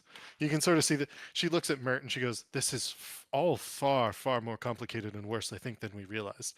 And you see this guard being like, backing away. He's like, okay, we're just gonna keep patrolling, and like this guard leaves with the other guards.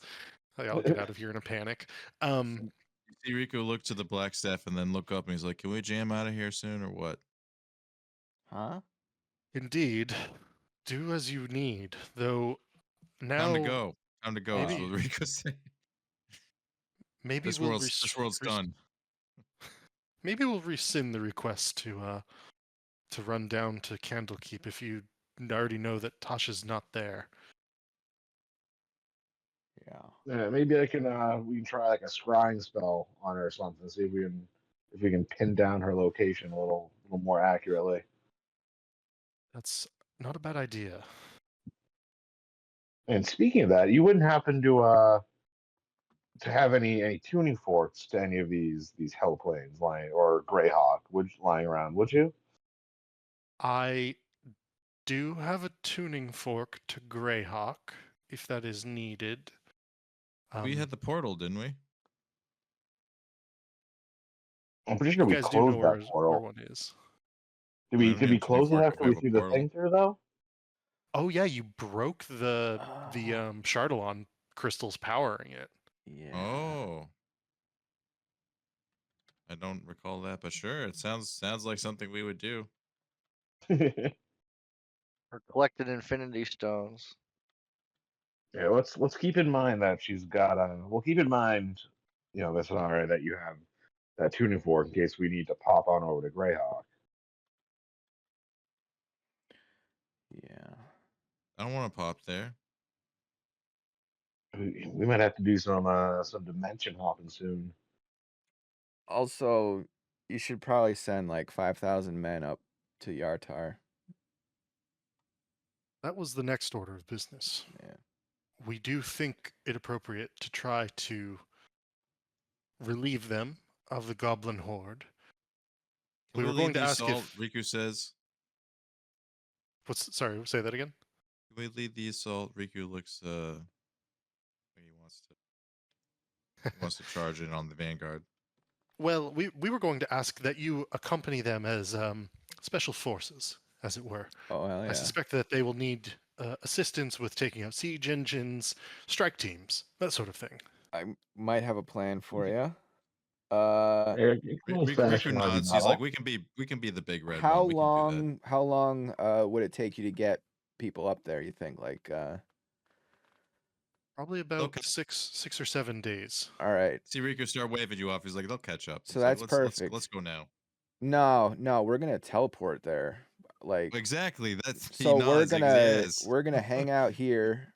You're gonna send people up. We're gonna hang out here for like 5 days, and then we're gonna teleport over, and we're gonna like scout it. What? Why are we leaving now? Because we want to time it so that we have like a day to like sabotage their stuff, so that why not now? A day early. Yeah, leaving now doesn't really make sense because then we'd just be waiting. Yeah, 6 days for the army to get there. Yeah, sure. Lock it in, Riku. They sort of look at you. Locked and loaded. We leave it to your discretion as to when you wish to assist Yartar.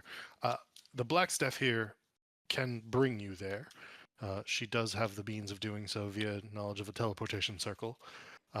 She will dump you in the center of the town itself when she does so. And you can do it today, you could do it in several days from now, but we would ask that you assist them if you have the capacity. We got to wait at least a little while. So it'll take me a couple of days to revive the 2 masked lords that have already been killed. They sort of look at each other. You're welcome to do such a thing. No issues with that whatsoever. Yes. I'm assuming that bringing 2 masked lords of such high rank, renown, and resources would they'd be able to donate a little something materialistically to our cause. Magic items or gold or epic legendary weapons of some kind. You see Riku kind of look disappointed and he stows his blade and then grabs his lute. He's like, if you must, and then kind of walks off and starts playing. The coffers of the city are open to you as necessary, though I think, and the other mass lords have come up behind him at this point, we do need to be careful with what we have simply to assist in anything that's coming our way, whether that be the siege of Yartar or something else from Elturel. And so I would say put in your request and we'll see what we can do. Say, get me out if you can find me like a really cool magic staff or wand or rod that I can use while I figure out how to unlock the secrets of this bad boy and spin the staff of power a little bit. I can definitely revive those 2. The Blackstaff sort of glances at your Blackstaff, and she goes, we have nothing that compares to that. Oh, I know. I'm just, it's taking me a little while to, because I'm a cleric who I only have a passing knowledge of arcanes. It's taking me a little while to really figure out how to use this. So I just need something to use in the meantime. It doesn't have to be quite on this level, but it just sort of looks he at flexes his empty hand. He's like, I would just like some type of a magic rod or staff or something to use. They sort of look at each other. We'll see what we can do.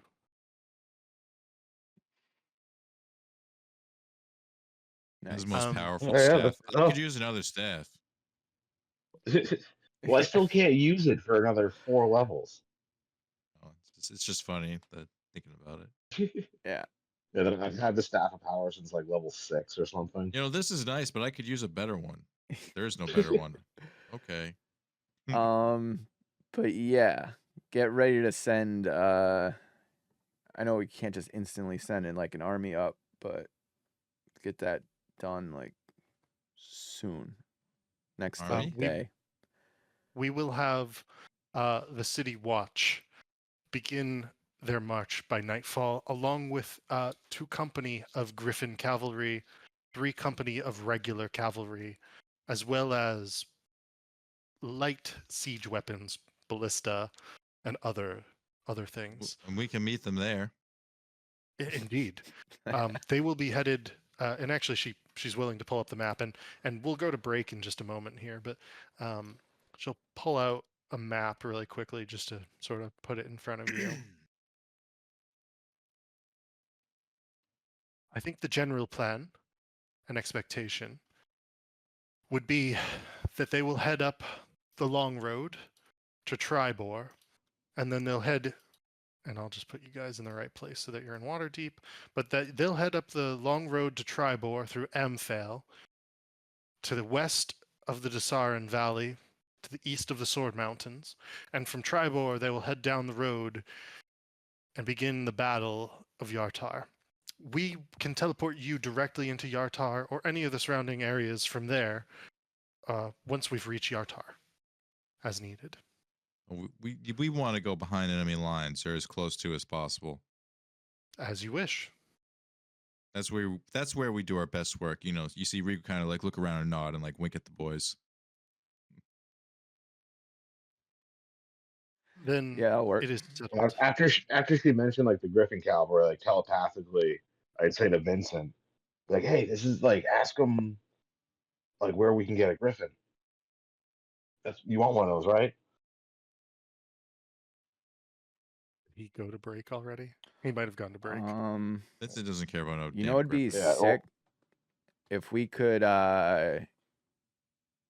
if we have like air superiority and we just get the Griffins to just drop bombs on the like jugs. I don't know what does this Napalm. this world has like not bombs like exploding bombs, but like you know, put a bunch of oil in a vase and then light it on fire and then just drop it on like a things, right? Some kind of Gelatin. I mean, they got guns. Lights on fire. There's guns in this. They gotta have some way of dropping. Pew. Like, there he is. He's There here. he is. Oh yeah, Vincent, ask them. They just talked about the Griffin cavalry. Like, you should ask these people. You know, maybe as one of our rewards for bringing the 2 Math Lords back to life, maybe you can get a Griffin. Yeah. And I'll mention it to them. they look at you. A Griffin would be something we could provide after some of this. Are you looking to join the Griffin cavalry or just have a Griffin of your own? I'm looking to acquire an egg. An egg, Pet. indeed. Companion. We can have this sourced for you. Where would you like it sent? To my treehouse, and I give them the address. Okay, in Neverwinter. Then it shall be done. We will send that north as of today. And so Ben would pipe in, be like, "If you're sending eggs, like, I'll get like, how many can you send us?" She sort of looks at you. Do not ask for more than you need, Sir Venom. Okay. Riku like kind of gets in between. He's like, one's good. Thank you. So, should we like jump into something? Because I got an idea of Sure. what we could do. What character am I playing? Axel is still very interested in acquiring some kind of property or business around the city. He did like the one that was all run down and stuff, but I feel like just buying one, the first one I see is like, you know, not the move. I'm wondering if there's any others. Or form. Yeah. There are 2 more taverns I actually have on the docket for you. Okay. And in fact, the one, you've already seen 2. Yeah. It would be the simple tavern that was owned by, I think his name was Uthgart, the half orc. Then there's the Ceasefire. You could buy the Ceasefire Tavern, and I'll just flash that up again. The one that's already If you would popular. like. Yeah, I Yep. do like that, but it's too nice. So the thing about it Flashy. is I'm not even worried about, obviously I want to make money to be able to like pay like the workers and stuff, but this isn't like it's more like a Yeah. hangout spot than it is like we already got like a fancy casino thing going. So we just need to, put our flag Okay. down somewhere. You want a doity spot. Then I'll show you the well-appointed tavern over within the, I think this would be within the North Ward. And it's just called the Noble's Purse. It's a nice tavern. And it's 2 floors. So it's got this floor here, which is, pretty spacious. It's well populated every night with a large differing set of clientele. And on the second floor, it's got a number of rooms as well as like common areas upstairs, some bunk rooms. And then there is one more place for sale, but you need to actually go and talk to your friend who goes by the name of, what is her name again? Oh, the dwarf was the dwarf that. Yeah, Okay. Dazan's Kolgrog. Yeah, I was thinking she's gonna be called Dizzy because because I was reading that, I was like, I don't even know how am I supposed to pronounce that? Yeah, so Dizzy does have one more tavern for you, and it's a boarded up tavern of famous standing within Waterdeep. The Sold. old proprietor is actually missing and has been missing for about a decade now. They went down the well within the yawning portal and they disappeared. Oh shit! We could own So the the yawning yawning portal. Yeah, it is up for sale, but it's owned currently by none other than Alistair, which is why you would have to talk to Dizzy to be able to purchase it. Let's do it. Okay. Yeah, I mean, yeah, Yeah, if we could own the that'd be a yawning pretty good portal, play. I would do that. Yeah. All right, I'll dump you in here, and you can be taking a tour with none other than Dazan's Kolgrog, your old friend Dizzy from your childhood and early days. Okay.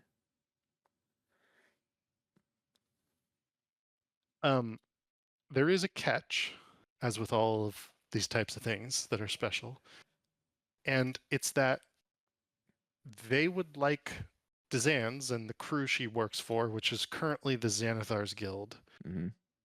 She would like to be able to use it as a place to move goods in and out of after hours, up and down through the portal itself. I mean, that works. We pretty much run the city now, so Everything's possible for a fee. well, Yeah, hold assuming up. Axel would get some type of cut. From all that. How much do you think a place like this is gonna cost? I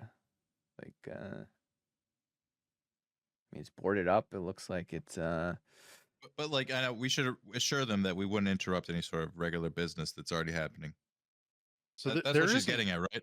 Yeah, that's exactly what she's getting at. There isn't any regular business of normal sort of business that's happening here, but like they still want to be able to move goods we get through that. it. And, Yeah. yeah.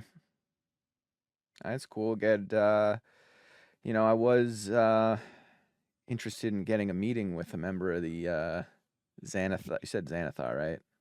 Indeed. Yeah, I was interested in getting a meeting with somebody from Xanathar at some point. I mean, it didn't have to be right now. I'm just at some point in the future, I would like that sit down. It's funny because she laughs at that and she goes, I mean, this kind of counts, but you've technically already had a good meeting with him anyways. Off to a good start. Rico slaps him on the back. I mean, I assume it's Alistair, but Axel's going to pretend like he doesn't. Axel's not pretend, but Axel is like, okay. It's totally Alistair. Yeah. Okay. Well, that's good, I guess. Yeah. Well, I mean, any, you know, having a lot of experience with people on the wrong side of the law. Obviously, I used to hunt people down that were on that side, but now I'm just, I'm interested in becoming more than just somebody's attack dog. We have big plans, and we think people from all parts of society are going to have to get involved if we need to make this happen. And we have our own interests. We have people to yeah, protect. our growth could be the growth of these guilds that, Axel wants to hold the leash, not wear the collar. yeah. So ultimately, I see this place as becoming a somewhere where people with who are on the same level of thinking can come and discuss things they need discussing. And of course there would be random people off the streets coming to enjoy themselves, which they'll always be welcome. But yeah, can you see what I'm I getting at? think we can make that happen, says Yeah. Dizzy. Excellent. Are Yeah. are you looking for anyone to run the place? I mean, could you run it? Because I just want a place to See- come home and lay my head down, and have get you shit see faced Riku. and See Riku say, "Hold on, I might have someone in mind." And then he looks to the boys and he's like, "What was the last we heard of Irina?" Irina. Oh, I mean, she's gallivanting somewhere. She's gallivanting. She ain't. She's Maybe she's I don't ready know. to settle down. I mean, Riku yeah, says, she and will. better place. Just as a reminder, the last you heard about Irina was that she was working for Prestige Sword Coast, the band of merchants owned and run by none other than the Water Baron of Yartar, Victor Trahan. Yeah, I'm sure he's pretty busy right now. So, See Riku put in, make believe phone to ear. Should I give her a call? I mean, yeah, you can give her a call. I see I don't know how much she knows about business. She was in a yeah. Does she have a lot of experience running a tavern? Maybe she's but yeah. interested though. That's all I'm saying. So what better person? Yeah, I think we Bring can it to the fold. we can make this all work. I just need to know what kind of numbers we're looking at, like to actually buy the place and get it up into shape. What's it going to cost? See to get this Riku place into smiles like, shape? does it really matter the numbers? He's like, let's just call Irina. Dizzy sort of looks at you, Axel, and she says, well, my understanding is between back taxes, the old proprietor never paid, and one of the reasons why they all think he went down the well, as well as finder's fees and, just maintenance and upkeep. I think it's going to be about 12,000 gold. Nothing, Riku says. Here you go. Throws them the money. Okay. Oh, well, indeed, this will work. Right? He looks to the boys like, that's nothing, right? Yeah, I mean, you could have could have negotiated a little more there, Riku, but yeah, that'll It is 12,000 gold. It is something. yeah. Make it 10. We got a deal. Make a persuasion check There at it disadvantage because is. Yeah, because he already because you already were As so she's willing already holding the 12,000 gold. Yeah, he's like putting her hand, just pulls it back. to. I mean, we just helped Alistair out. He could have. I mean, she sort of looks at you and she goes, we can do 11. Split the difference on this one, I guess. Riku shrugs. Close enough. Yeah, that works. I'm sorry for my friend here. He's yeah. He's not the tallest. I guess I'm not locked in. All fine. And no worries. The yawning portal is yours. Late evenings, early mornings are for the Xanathar Guild. The rest of the time, do as you please. The space is your own. That works. Is there any more floors, or is this the only floor? Or There is technically an upstairs, but I don't have it. oh, that's marked at this fine. moment in I time. was I think just there's some bunk curious. rooms. Yeah. Oh, So yeah. Venom would like excitedly turn to Axel and be like, "Are we gonna be like mob bosses now?" We're getting there. You know, we'll have to We're meet. we're That'll be, We'll, that'll be we'll we're see cool. where we stand when we have a meeting with this because like leader we're of the guiding the Vampire next Guild. generation of adventurers. Yeah. So does this mean we're out of the running for buying the other place too? You could buy the other place still if you'd like. Yeah, you can buy. I'll take this one out of my stat. Is This Vincent one gonna out of my become a stash, mogul? Is that what I'm but, hearing? Yeah. Yeah. We said 11. Making mogul moves? 11. Actually, I need Vincent, Sir Venom would he wants to ask Vincent if he wants to like go in on like a pirate ship with him. Oh, I need to raise. I got a griffin. I need to raise. Vincent's gonna be We a could do mother. that pirate ship.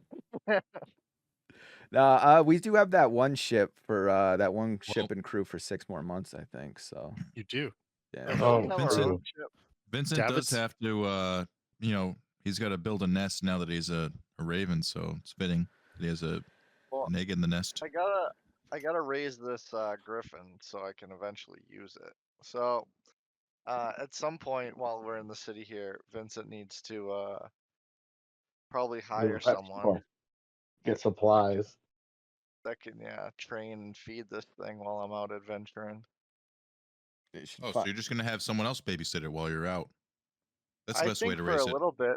I think for a little bit. gonna have to go to the library and find a book on how to raise a griffin, like find out what they eat and stuff. And I think they Raising eat griffins for horses. dummies. Eat horses. damn. Is Okay. there like an exotic animal store in the city? I guess I'd ask Dizzy what she knows Well, about. I mean, there's a like, whole the exotic... army of griffin riders. They must raise their griffin. So they do.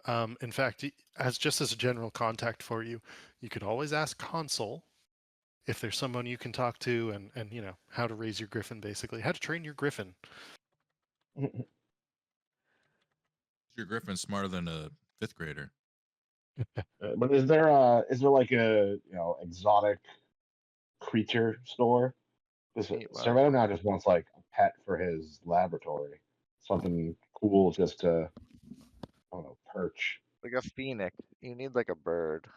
I would say there's not exactly a exotic pet store. You Well, can she always. knows the underground people, like who's like smuggling in manticores and stuff.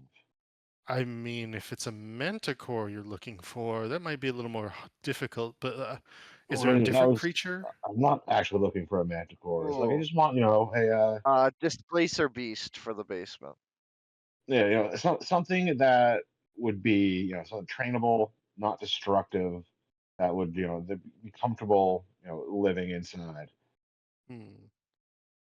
She sort of stops and thinks. I'm like pulling up the monster manual actually right now.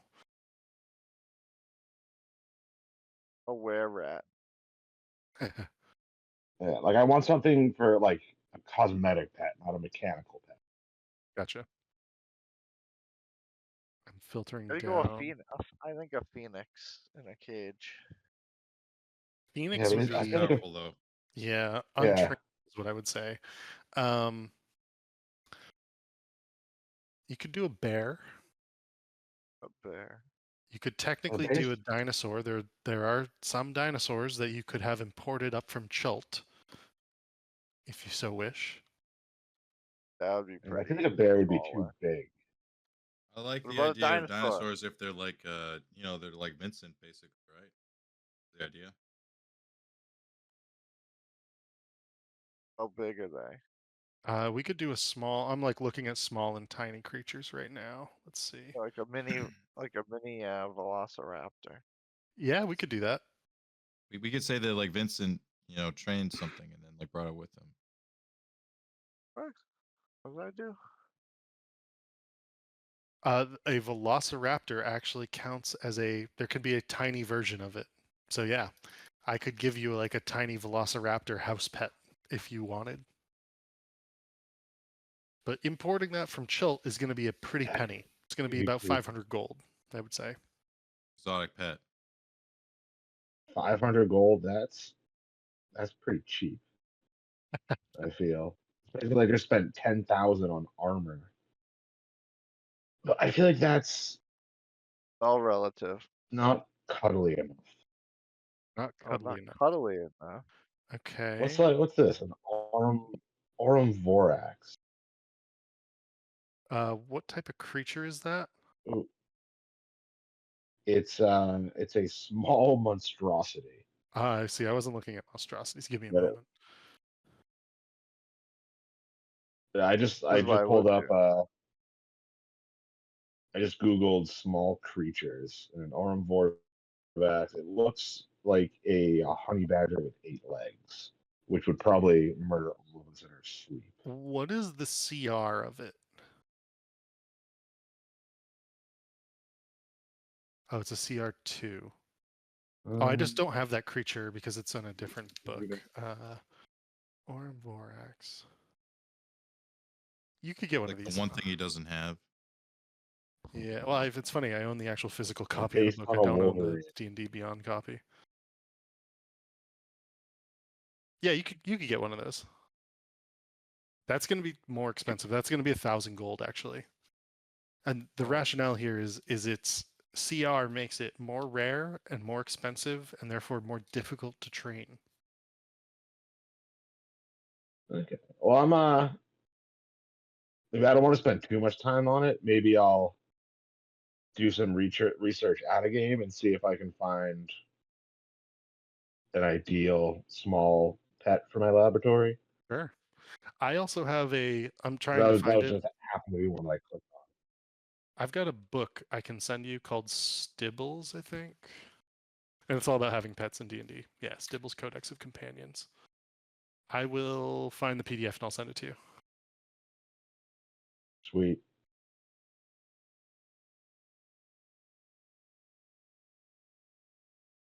But also another thing that I wanted to do once we're done, shopping. I want to try to. I want to ask about it beforehand because I want to try to cast Divine Intervention, and if I'm successful, like what I wanted to do with it is I don't know if there's like time travel mechanics in D&D, but I wanted to like essentially jump forward in time to when my armor would be ready, and then hang out in the future until Divine Intervention was successful again to jump back to the present. Okay. You can try to do that. Oh man. Don't get stuck in time. Yeah. He's gonna create Like a. if we're he'd like lay low. Just if we're about to go to war with an army, like he wants his cool armor. 'Cause I think he said it would take like 3 months or something. Yeah, it's gonna be a while. So yeah, I feel like that's gonna be like a very long time in game before it's ready.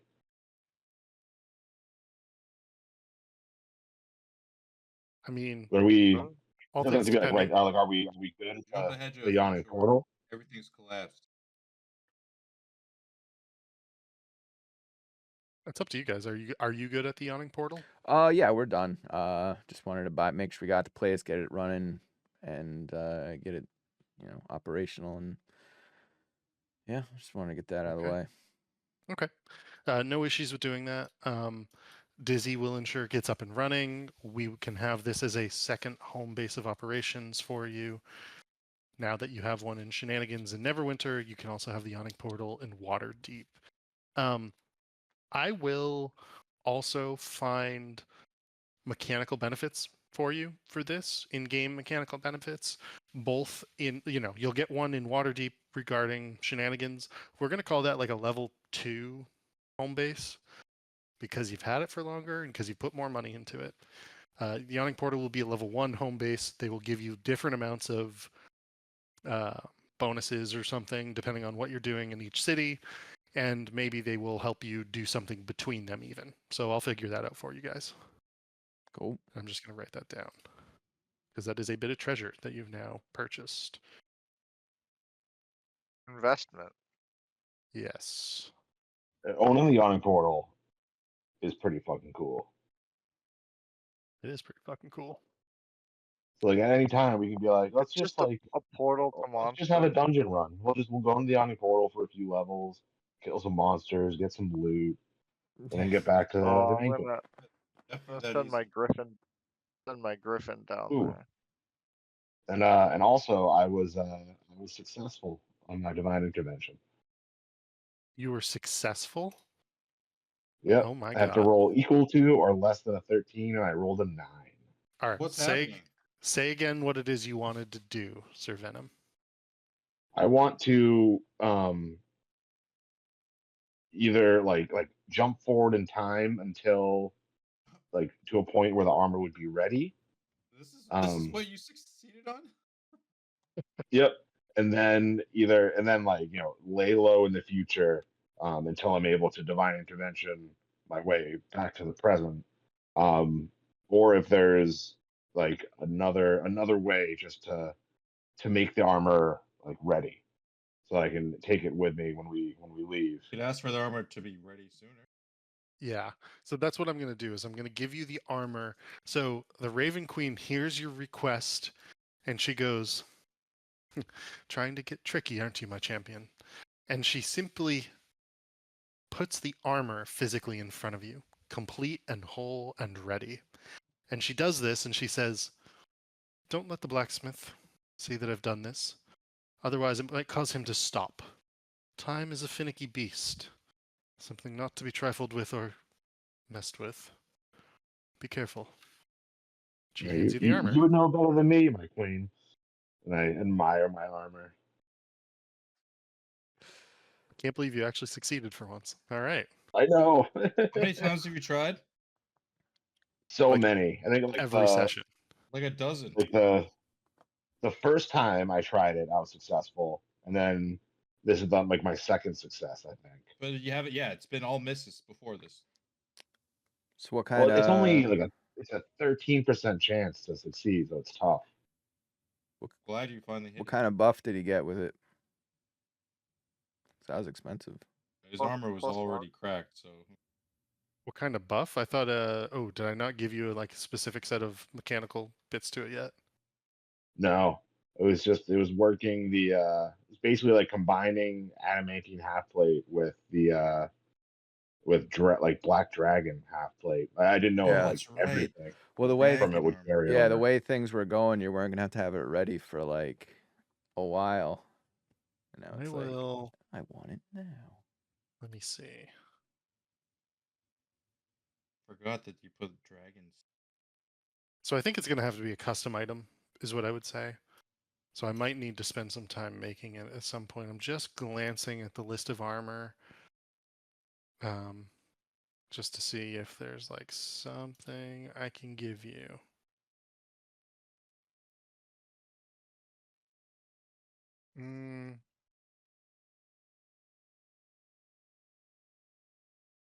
No, not off the top of my head.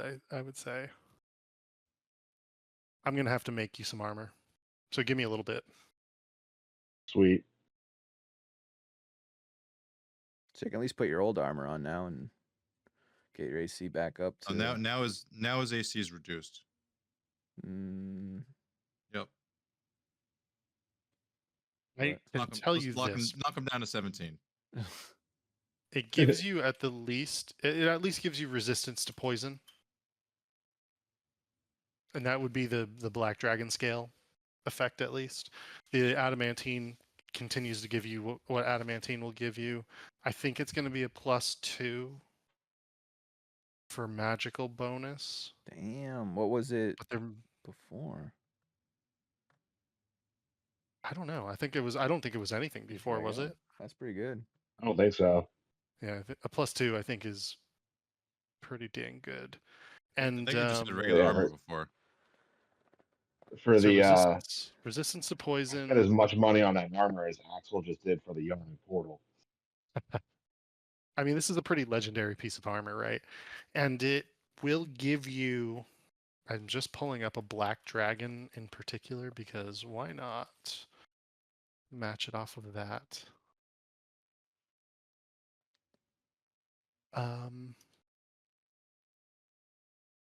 Ooh, plants.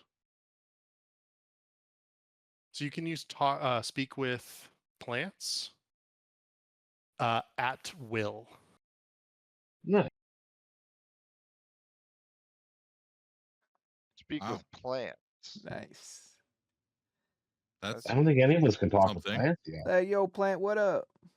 I had the option as a bard, but I did not take the spell. What's that movie? But yeah, currently none of us have talked to plants. You're right. Or you can use it. It's a third level spell, so at will is a lot. I would say once per day. Okay.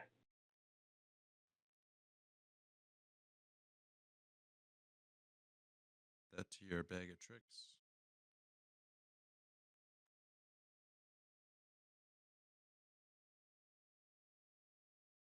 Adamantine black dragon half plate.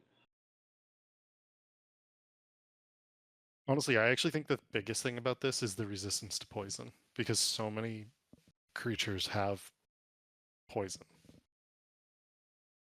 But Yeah, that was that was one of the main things I wanted from it. it totally fits because of the fact that it's from a black dragon. So, all right. So you've acquired the yawning portal. You've successfully acquired your armor.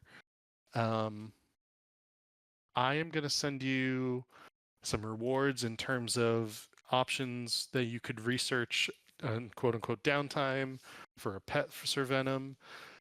An egg is being sent for Vincent back to being sent to his treehouse.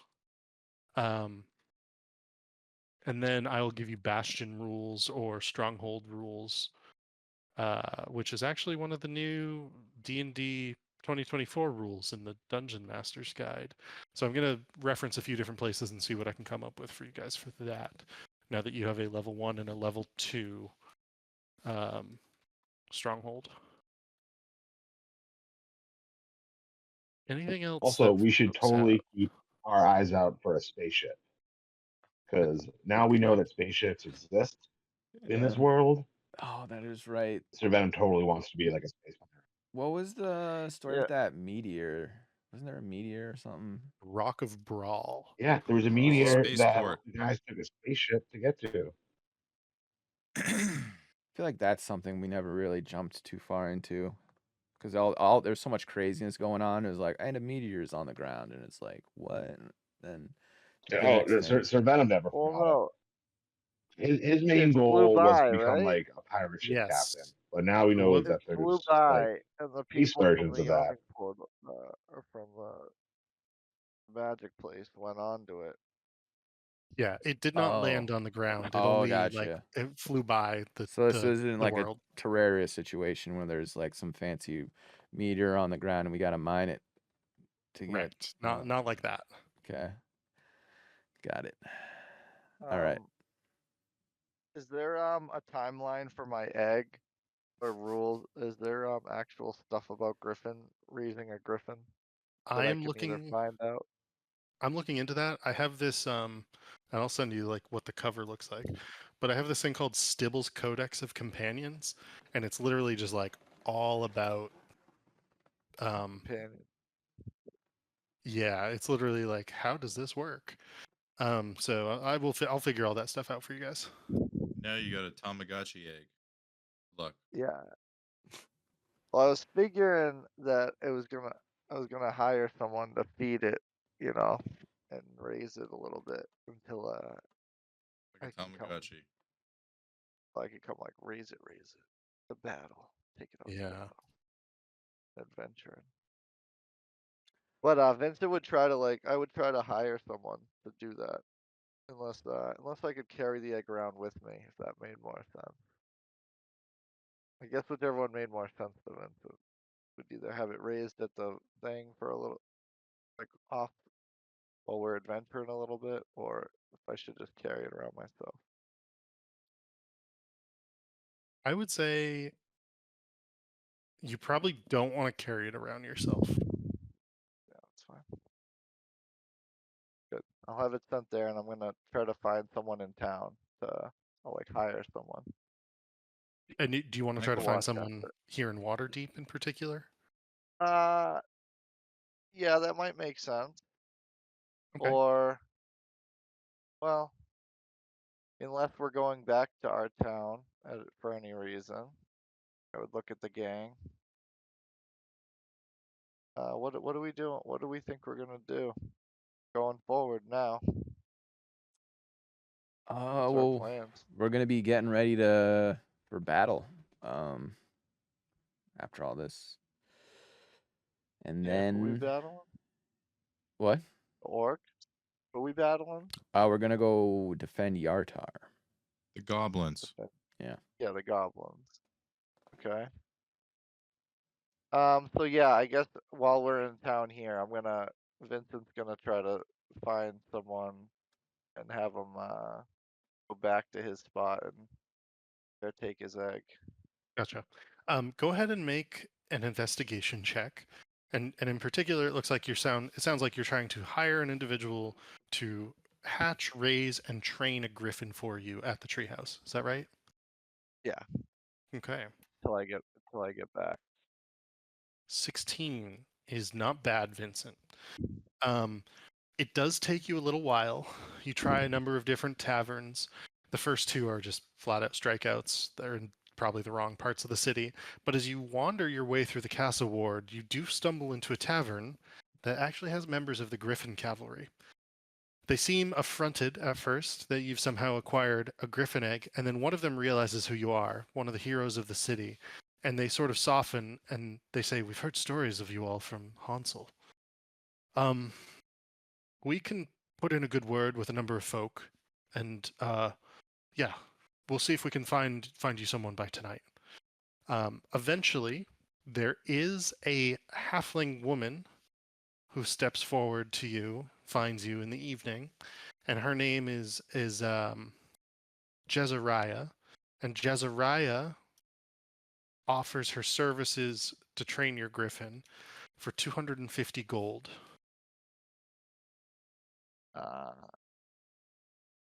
Vincent would do an insight check on her, make sure Sure. she's up to snuff.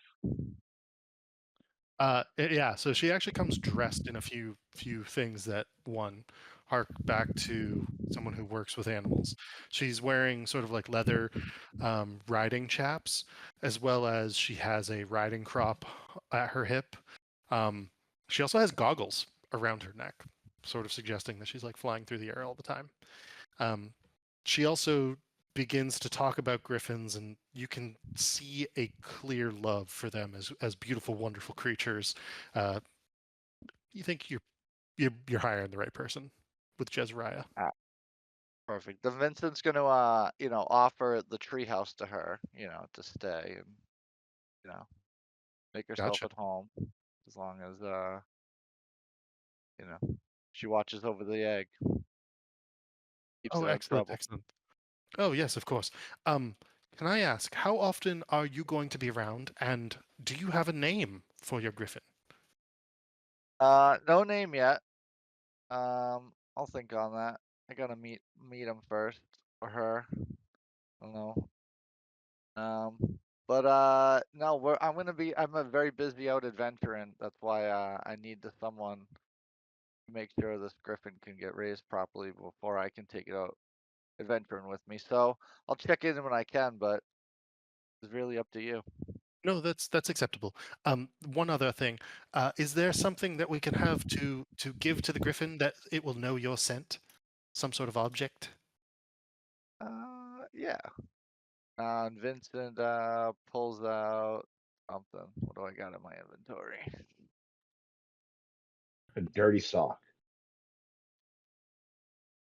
Oh, maybe the tunic of invisibility that I've been like holding on to or something. All right. Yeah. You can hand that over, and it will smell like you, and you can ensure that it'll go with Jezariah back to the treehouse. Very good. And I'll look at Sir Venom and tell him we're gonna have to acquire a nice custom Raven inspired saddle when the time comes. Oh, Do Griffins wear definitely. saddles? They must wear some sort of something. Riding Yeah, saddle. we use some of my feathers, and we'll get some like Maybe gemstones some that I can. exotic animals too. Maybe some dragon or manticore leather. Got to get something cool. We got a little bit of time before that thing's gonna be rideable. So Yeah, keep that in mind. we'll find a way to get you a sick saddle. Or armor even. Yeah, armor and saddle. Raven armor. Pretty dope. That would look sick. Is there anything else folks would like to do in and around Waterdeep? Would you like to go back to Neverwinter at all? Is there anywhere else in the Sword Coast outside of maybe Yartar or like big adventure-y, dungeony type things that you'd like to do for the rest of the session? Well, Sir Venom would have to stay here for at least 2 additional days to revive those 2 masked lords. Ah, let's do that. Who would you like to revive first? Whoever got killed first. That would be um, Arthurgast Ulbrinter. And out of all of the masked lords, funny enough, they were kind of the most nobody. It doesn't, to be a masked lord, you have to be a somebody, but they were the least wealthy. They were basically a stay-at-home dad for all intents and purposes. They are a human man, but Arthurgast Ulbrinter is being held in one of the city morgues. Let me just grab a quick map here. Sounds like it's like Rick Moranis, basically. Yeah, exactly. Like big shot doing Honey I Shrunk the Kids. And I was like, you know what? I'm gonna be a stay-at-home dad and focus on my family. That's pretty much it. Yeah. I mean, And his wife died, and I think he had to. Yeah. Well, either way, dude sounds like a good dude. Yeah. I think this is a good morgue. So I'll just bring this up. Sorry, I should have had this prepared, actually. I knew you were going to try to do this, so I normally try to have that sort of thing prepped. All right. And so I'll just plop you guys into this morgue once it loads up here. But we will have you with Mert and the Blackstaff for this. Is there anyone else that you would like present besides those two?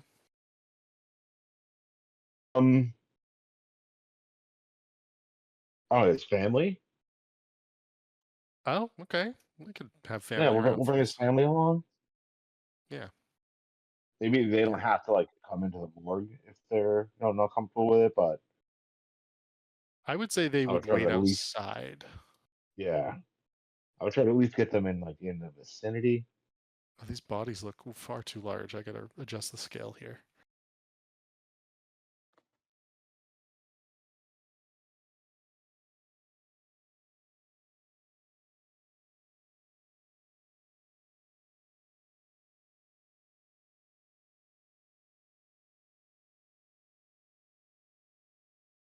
Mm, And then the like the day before we came, I would have reminded whoever was in charge that they would have had to bring a diamond worth 1,000 gold for the spell to work. They sort of looked at you. Oh, I thought you were bringing that. And Tenor Hadare like grudgingly has one ready. Yeah. Like, no, I told you when I brought up the spell that you guys would have to bring a diamond. No, you're right. You're right. I'm bringing a dude without a head, back from the dead. I think a diamond is the least you guys can put up. Just gonna increase your sizes. And she sort of looks at you. Well, he's here. If you would like to try to do this, and she basically I is showing scoff. I'm like, I this don't one here. try. I do. And then I'm like, all right, it's a pretty complicated spell. It's going to take me about an hour. I'll take the diamond. I'll set the spell up. And I guess just make sure that, like, I don't know, something crazy, a demon doesn't show up at 10 because Okay. knowing the group of people in this room, who knows what's going to show up. Indeed. And Mert, he's a pretty big guy, pretty big pot belly at this point. He used to be an adventurer, and he's sort of let himself go to seed. He sits down in one of the only two chairs. All right, let's see this show. And sort of watches as you like set up the ritual and everything. Is there anything anyone else is doing while all this is happening? Just chatting amongst yourselves, I assume. Just watching in awe. Takes you an hour. You set up chalks, candles, anything else that's required, incense. The diamond you place on the body itself. You begin to cast the spell. Is there anything else in particular in regards to casting this spell, Sir Venom, that needs to happen? No. Okay. You don't have to like roll anything. Like he just like his head grows back and he just comes back to life. Well, As long you as he wants to come back to life. you expect him to come back to life, and you put your hands over the diamond and you finish the ritual and casting of the spell. You look, you expect to see the head becoming to come back, and you reach into the great beyond to pluck his memory from amongst the watery fountain of the Raven Queen's palace, and you hear her voice saying, "There's no memories there for this person. They never made it here. Something's wrong, Sir Venom. I don't have him." I just got and I kind of shake my head and was like, wow. I was worried about this since he was killed by a demon. They must have when they killed him, they must have taken his soul to to one of the hells with them. Nora Hadare looks at you. So you can't bring him back? And I stopped the spell. I'm like, well, his body's good to go, but the spell only works if if his soul is free. If some other other planar entity has possession of the soul, um, I'm not able to force it out of their grasp. So when Castellanter killed them, he must have stolen their souls and brought them down to whoever was manipulating them. That's Tenora Hadari looks concerned. I understand that soul coins are made in the hills themselves, but it's only after somebody has been brought there. I don't believe it's possible. Well, I don't know. I can't say more. I just don't understand how any of this works, frankly.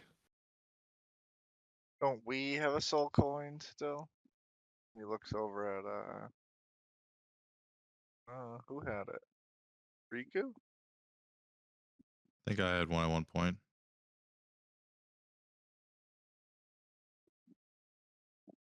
Yeah, but Uh, the soul in that coin wouldn't be this guy's soul. we got that way before, huh? Yeah. Some random soul we never investigated. Well, So we'd have to figure out who has his soul before I can bring that soul back to his body. okay. How long do you have to do this after the person's died to like what's And the I kind of like rub the back of my head, and I'm like, well, like it's time limited. we have to get the soul back. Only have 100 years before the spell won't work anymore. 100 years.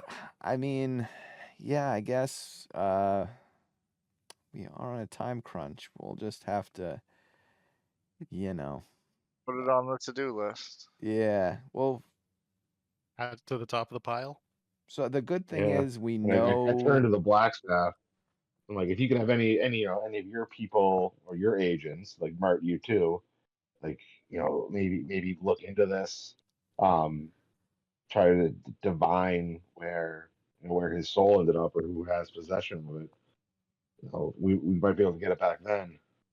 We can reach out to a number of temples and other worldly folks. Frankly, the lack of the Order of the Gauntlet is maybe the most devastating blow that has ever happened in my lifetime, says Mert. That really took away our security blanket across the entire Sword Coast, and they were probably the first folk I would have gone to for this sort of thing. And I can reach out to my contacts in the Shadowfell. Shadowfell? Shadesmar? I always get them confused. Shadowfell. Shadowfell. See if they might be able to help track down the soul, or maybe even offer up some added security for the Sword Coast. I think anything would be appreciated at this moment.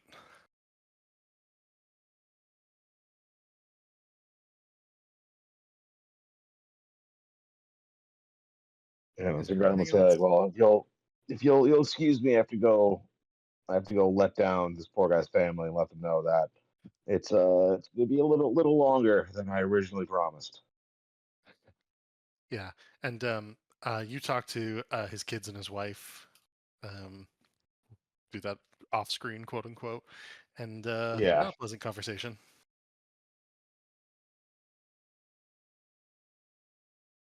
Is there anything else in Waterdeep you guys would like to do? I guess we could take some time to like plan where exactly we want to teleport to and what are any ideas we have to prepare for a battle.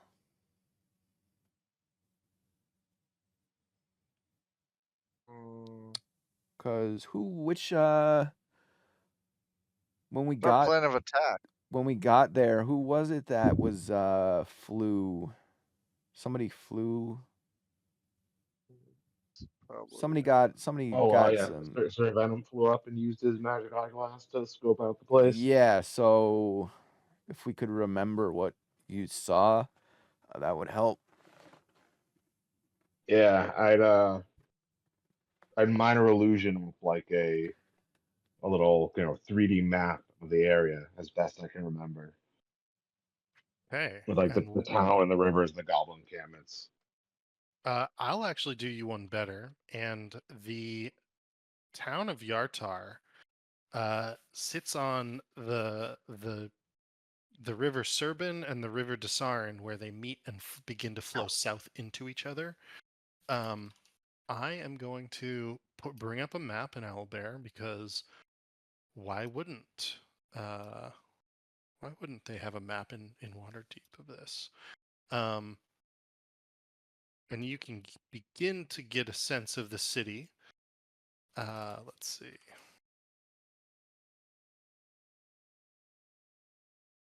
This is going to be for Yartar.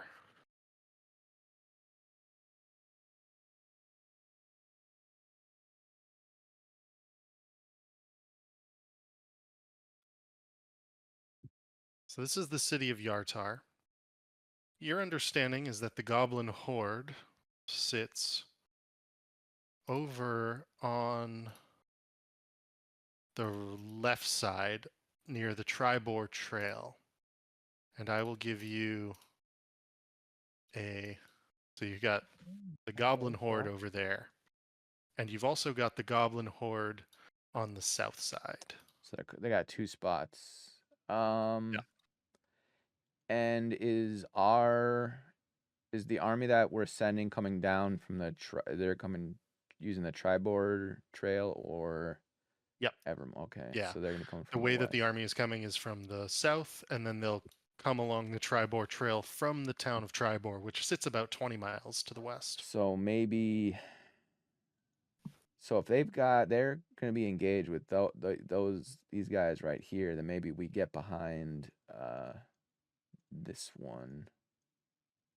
One thing that the Blackstaff and Mert say is they would like for you to head to the city itself, to go into the city and to talk to Victor Trahan and anyone else who's there to understand the situation better and see what they think the best course of action is. If they know of siege towers, for example, that need to be taken out, they would like you to try to act upon that. That's fair. Their expectation is you'll be provided with a number of different options, and you'll be able to choose at least one or two of them to take on, and it will have different consequences in the battle. Is this city like? Are these little islands like? It looks like it's in the water. Yeah, it's sort of almost like a Venetian style city where this entire city sits between canals and islands, and it's all sort of tethered together loosely with bridges. That's Sir Venom. Do you still have the ability? Is it Sir Venom that had the ability to give us all like water breathing? Yes. So that could come in handy if we've got to do like some SEAL Team 6 stuff into the water and pop up behind him. Yeah, I can make it so we can all breathe underwater and walk on top of the water. Yeah. In particular, they mention two names. So they want you to speak with Victor Trahan, and they want you to speak with Victor Trahan's second in command. That is an individual who goes by the name of Erwin Silvertooth Silverveins. Vincent, you immediately recognize this name, and it makes you mad. It makes you so angry when you hear this name.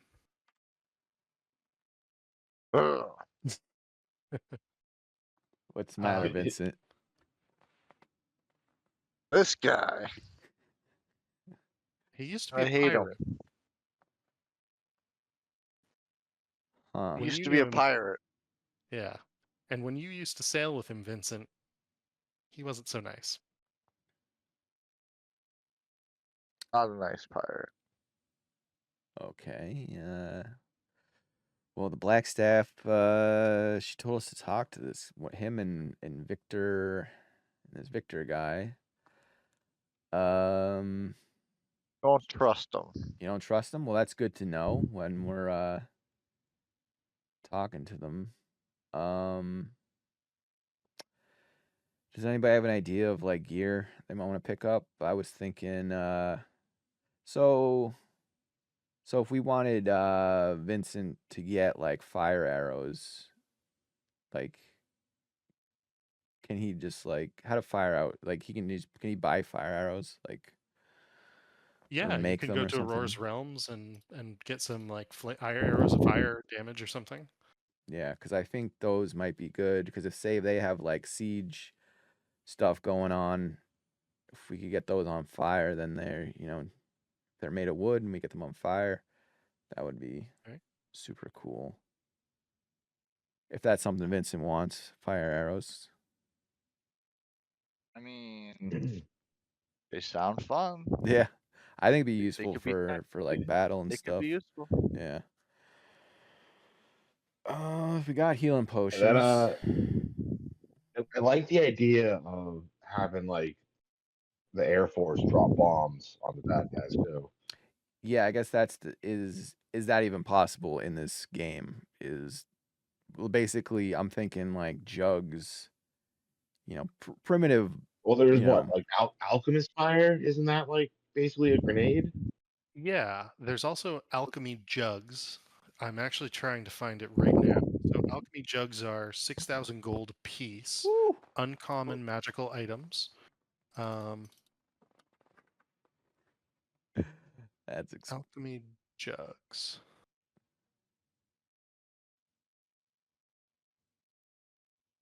I keep clicking on the wrong Dungeon Master's Guide in D&D Beyond just because it's like they've got the new one up and I haven't bought it. Doesn't Riku have one of these?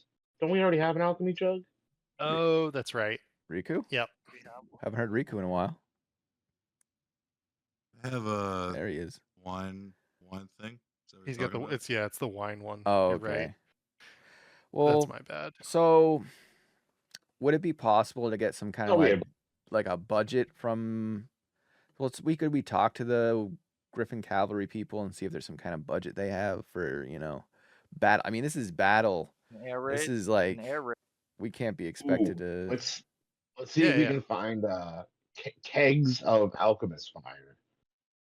That is something you could do for sure. 66 fire damage. Eggs of alchemist fire. Where are you seeing Yeah. that? Just from the inventory list. Oh, wow. I searched started typing alchemy. And there's alchemist fire gear, alchemist fire flask, keg Sweet. of alchemist fire. Yeah, you can definitely buy those. Like just wine barrels full of alchemist fire. Yeah, we should see if we can get an air raid, see if the Griffins can drop some stuff, and then we can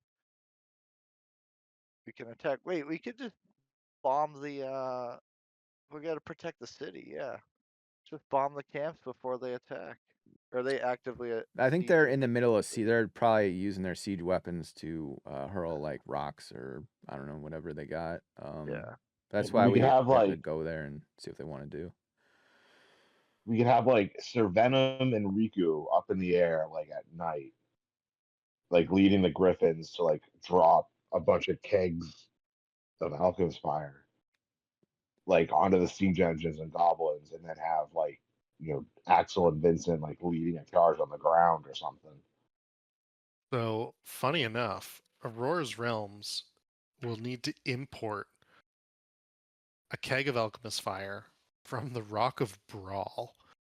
And the reason that is the case is because those items are the keg of alchemist fire is actually from the Spelljammer Adventures. So they are not like readily available in such a quantity in the Sword Coast. So if you want to buy them, you can do so. They do cost 500 gold pieces a piece for one keg of alchemist fire. The city is willing to put forward half of the amount of gold for this because it's an untested and unsanctioned attempt at an attack, but they're willing to give it a try.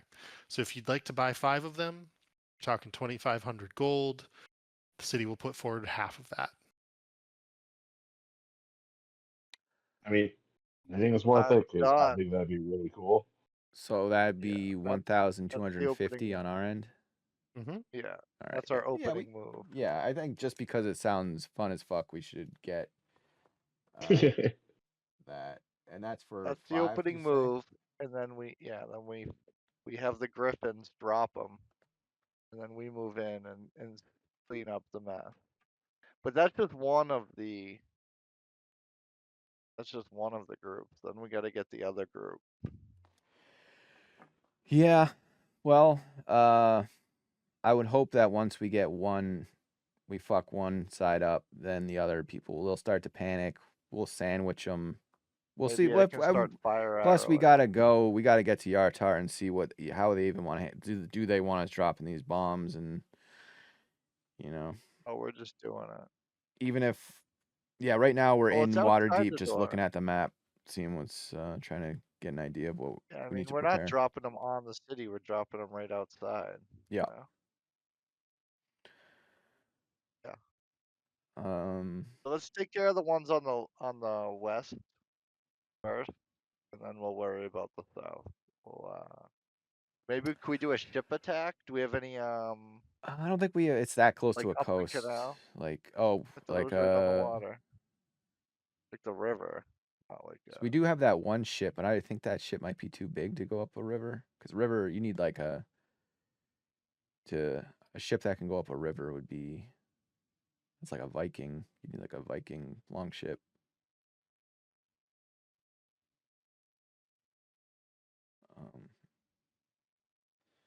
Yeah, but see, see, they're right on the water. They're on like the it's a separate. The water is a huge body of water that separates where the southern group is from the city. So, if we could get some like naval for that one, we'd have like a naval battle What I would protecting the say city. is, you guys are thinking along the right lines. Mert and Tenor Hadare would sort of, caution you from trying to figure out too many battle plans at this moment in time. But I would say if there's any other specific things you guys want to do in Waterdeep in the next few minutes, let's focus on that. And then if not, let's call the session, because I actually don't really have anything else planned for the night. But I'm happy to let you just spitball on this if you want. Okay. Yeah, I think we should just plan our attack and whatever supplies we need to acquire, Yep. and any plans we need to set forth. So Okay. So I like our far, idea with. I think we're on board with some firebombing and then attack by ground. I think we need to just come up with potentially the second thing. So what other supplies could we need? So we have the alchemist casks. Get some sick arrows for Vincent. Who So what was like all the ship company that we were just doing not too long ago? What was the deal with them? Didn't we have a fleet of ships that we were sailing around? we have one. Can we see like the Sword Coast map? Yeah, Just so we absolutely. can.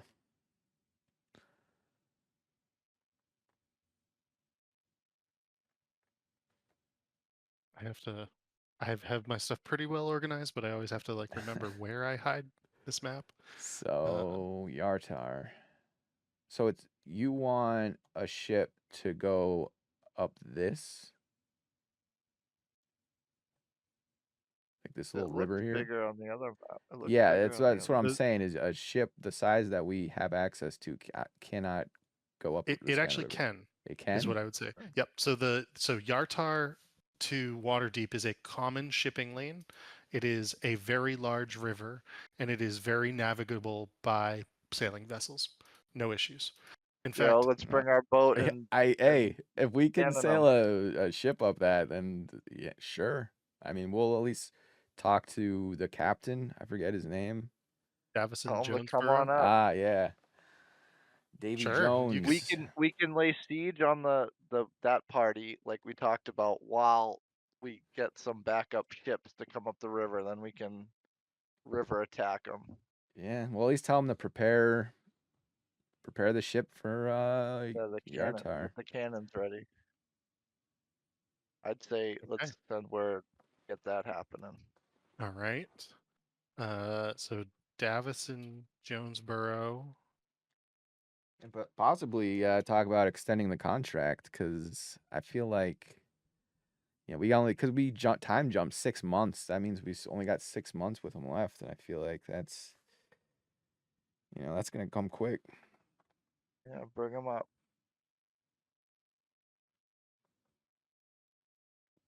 We've got Kegs of Alchemist Fire with Griffin Riders, with Griffin Cavalry. We've got Davison Jonesboro and crew sailing north along the Desarin River to Yartar to help break the siege. What else would you guys like to have happen? Do we want to recruit some is it possible to recruit some like a suicide squad of like oddball people here in the city? I think that's you. Yeah, we are. I know we are. We I have know. Waterdeep is sending people, so we're gonna have. I don't remember the exact number is, but I mean they're pretty much that's their You will job. have several thousand city watch Yeah. marching north along the long road. But this will also, because we know that there's Drow. Drow are up to no good too. So once we get this situation settled, we might have to actually. Ooh, here's what we do. I mean, I'm thinking ahead, but we've got time to kill anyway, so why not? Once we get Yartar under control, maybe we go see what's good in Neverwinter, catch up with those guys, and then like we show up to Neverwinter with a fucking army. Yeah. That won't be threatening at all. Why not? Oh, hey, look, To take Neverwinter? not to take Neverwinter, just to show force, a show of look what we got, you know? See what the Lich guy and Dragon Lord. Dragon guy think about that. Because I already told them about our plans to. Yeah, weren't you positioning to be a global NWO? Yeah, yeah. World We're Takeover? I'm not exactly sure because obviously this doesn't have the borders of all like kingdoms and stuff, but we're gonna have like I want everything. I would like to have access to this sea over here, this Lake of Dragons. Like that would be cool. So I want a big ass kingdom here. This whole so, but first we gotta take care of the north. We gotta take care of everything from Waterdeep and up, and then worry about whatever the hell's going on down here. And then Yeah, I mean, yeah, I know a teleportation circle over here and yeah, over here. yeah. So we'd be able to probably get control of these islands. You also know one, and it's not on this map because it's not technically a part of the Sword Coast. Let me see if I have a broader map here. Faerun map. Oh, I I don't keep think we forgetting have about that. that other one that I know. The Yeah, one, you have one. one. You've got one down in Chult, So, which is the jungle area far to the south, and you have it in the city of Port Nyanzaru, if you ever wish to go down there. Oh, that's where I would have had to order the like the honey badger monster from. Exactly. yeah. Yeah, Vincent, you need some exotic leather for your saddle. I know where to go. Yeah, was it south? Yeah, we can go on a hunting expedition.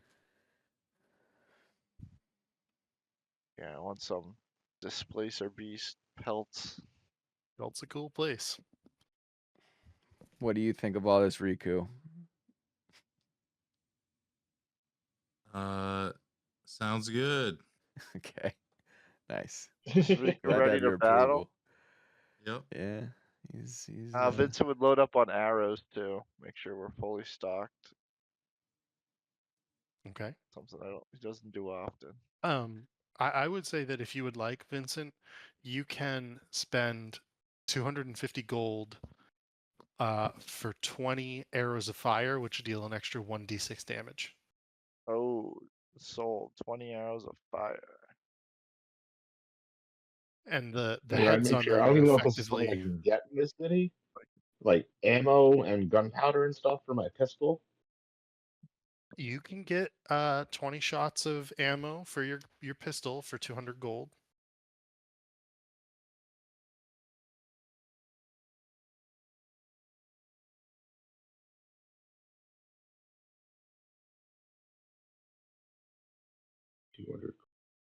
It might end up being a useful thing for sure.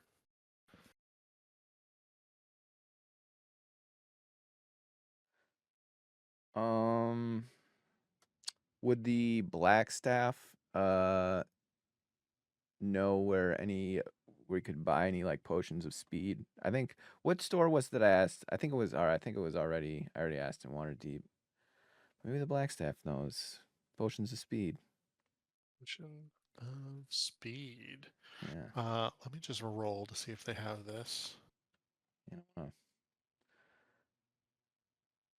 Don't want to push it too much, but that would be the only thing that I would need.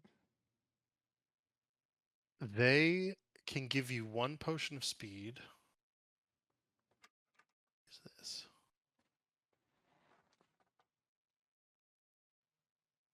Sorry, let me just reload this to see if I can get it to pop up. Ah, here we go. They've got one potion of speed and it's 400 gold. Nice. Yeah, I'll do that. It is considered a very rare item. It's the singular potion.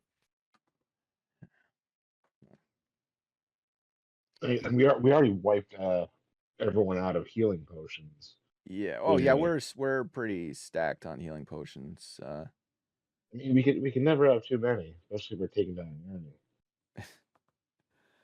Yeah.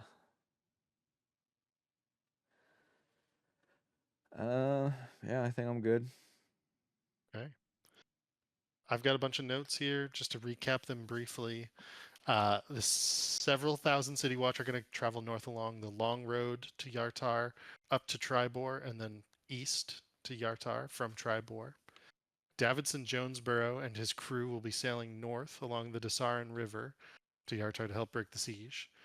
You have requisitioned 5 kegs of alchemist fire through Aurora's realms from the Rock of Brawl and the Aurora's realms on the Rock of Brawl for the Griffin cavalry to drop on the horde at different times, so as best to help you in different situations. Is there anything else that I missed besides? I mean, obviously you've bought lots of different bits and bobs, but is there anything else specific there? Timeline on the Griffin. Timeline on your Griffin. Griffin egg and what I gotta do to raise them proper. Well, Jezariah is going to be raising it Yeah, for right, the time but being, but it probably will hatch within the next 2 to 3 10-day. So the next month, roughly, it'll probably be hatched by that point. It won't be a fully fledged Griffin for quite a while. Yeah. Months, if not like a year or more. Now, maybe one thing. even as a juvenile, it could come on adventure with me though. Yeah, totally. One thing to note about all this, we can always say, you guys settle down and live with your businesses and live at Shenanigans and just exist. And we can say 6 months goes by or however long, if you so wish. And then we can get to a point where suddenly your Griffin's full grown. So we can always do that too.